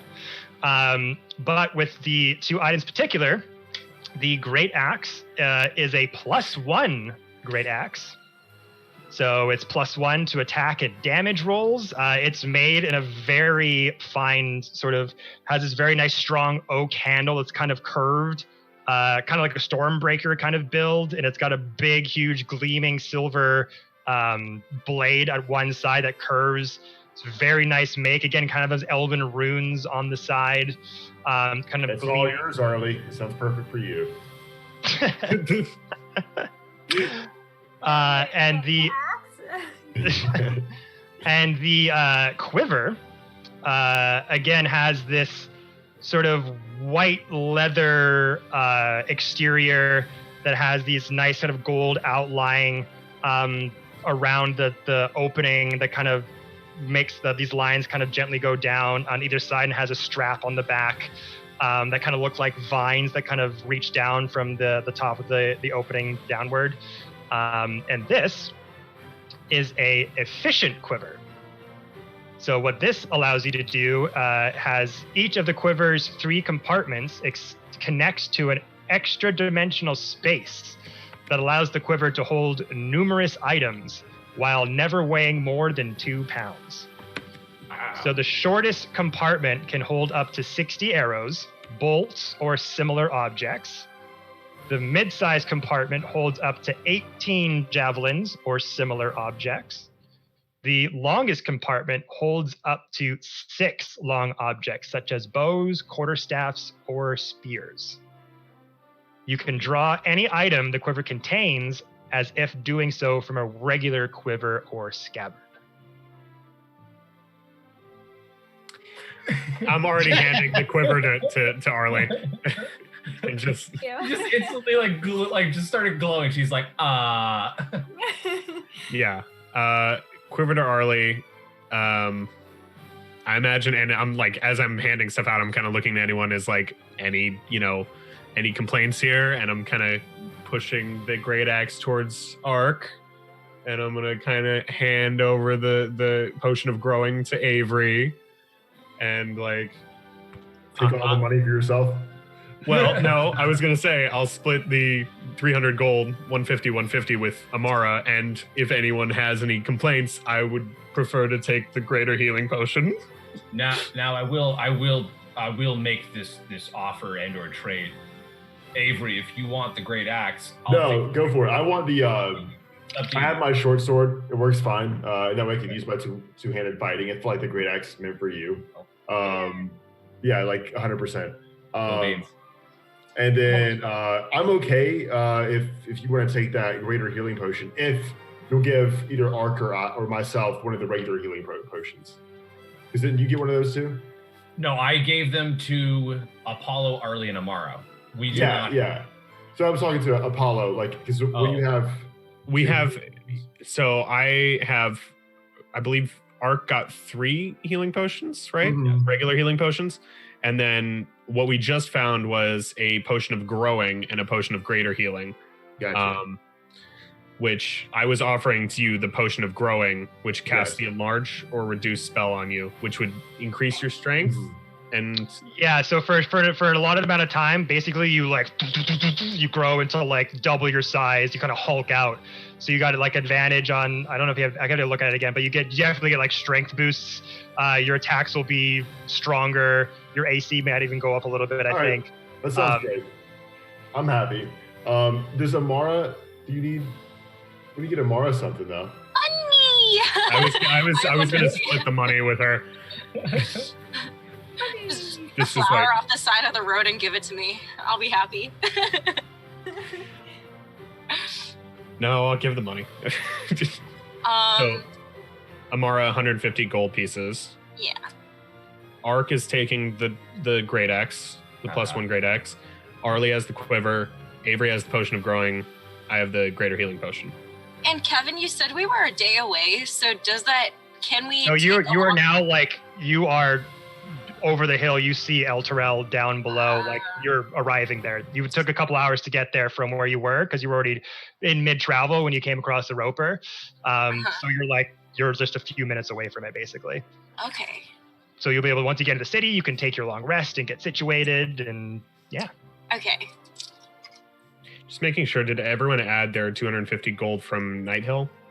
No. Yes. I did not. So Avery, make sure you add the 250 gold from Night Hill as well. And also add in... Everyone add in the specific artifacts so I can close this portion of my book.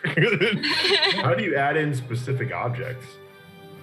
So you could do that in your equipment. But we'll go over all of that after the stream. I'm just gonna wrap up this here, and then we'll do all that. But as your wagon is going up over that hill, you see the gleaming city of Elturel situated on a rising, sort of defensible hill that falls away in a rocky cliff on its south side where the river flows.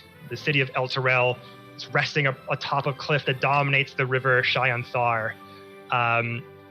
And as you're getting closer, Leosa says, "Look, we've made it! The gleaming city is in front of us, thank the gods!" And he's just like unbelievably happy to have made it after that horrible Roper fight. And you look up, and that, again, the city's most distinguishing feature is that brilliant magical light that hovers above it. As Leosin kind of sees, it's so good to see the Emanator's gift once more. And he explains that the orb's light is very painful to undead and can be seen virtually anywhere in Elturel, which is kind of like the province of where the city is the capital from. And as your wagon kind of descends downward towards the path to the door, that's where we're going to end the stream today, everybody. Yay! So good job, everyone. Very well done. You're learning that don't gotta fight everything. Sometimes you can just get the shit and get the fuck out of there. But yeah, I rolled on my encounter table and rolled that, and we got that nat 1. That's what popped up. No. But you got some good shit out of it, so well done. But thanks again, everyone, for watching the stream. Hope you had a good time. It's always lovely to see these awesome creators every Saturday, and awesome to see you guys in the chat as well. Have a great weekend, everyone. We're so close to finally getting out of this stupid quarantine shit. I can't fucking wait. But if you want, again, come by this Monday, 5 p.m. and Tuesday at, I think, 5:30 p.m. PST for our 2 D&D campaigns on the Dicecream Twitch channel. But other than that, stay safe. Keep washing your hands because, it's healthy. And we'll see you next Saturday, everyone. Bye-bye.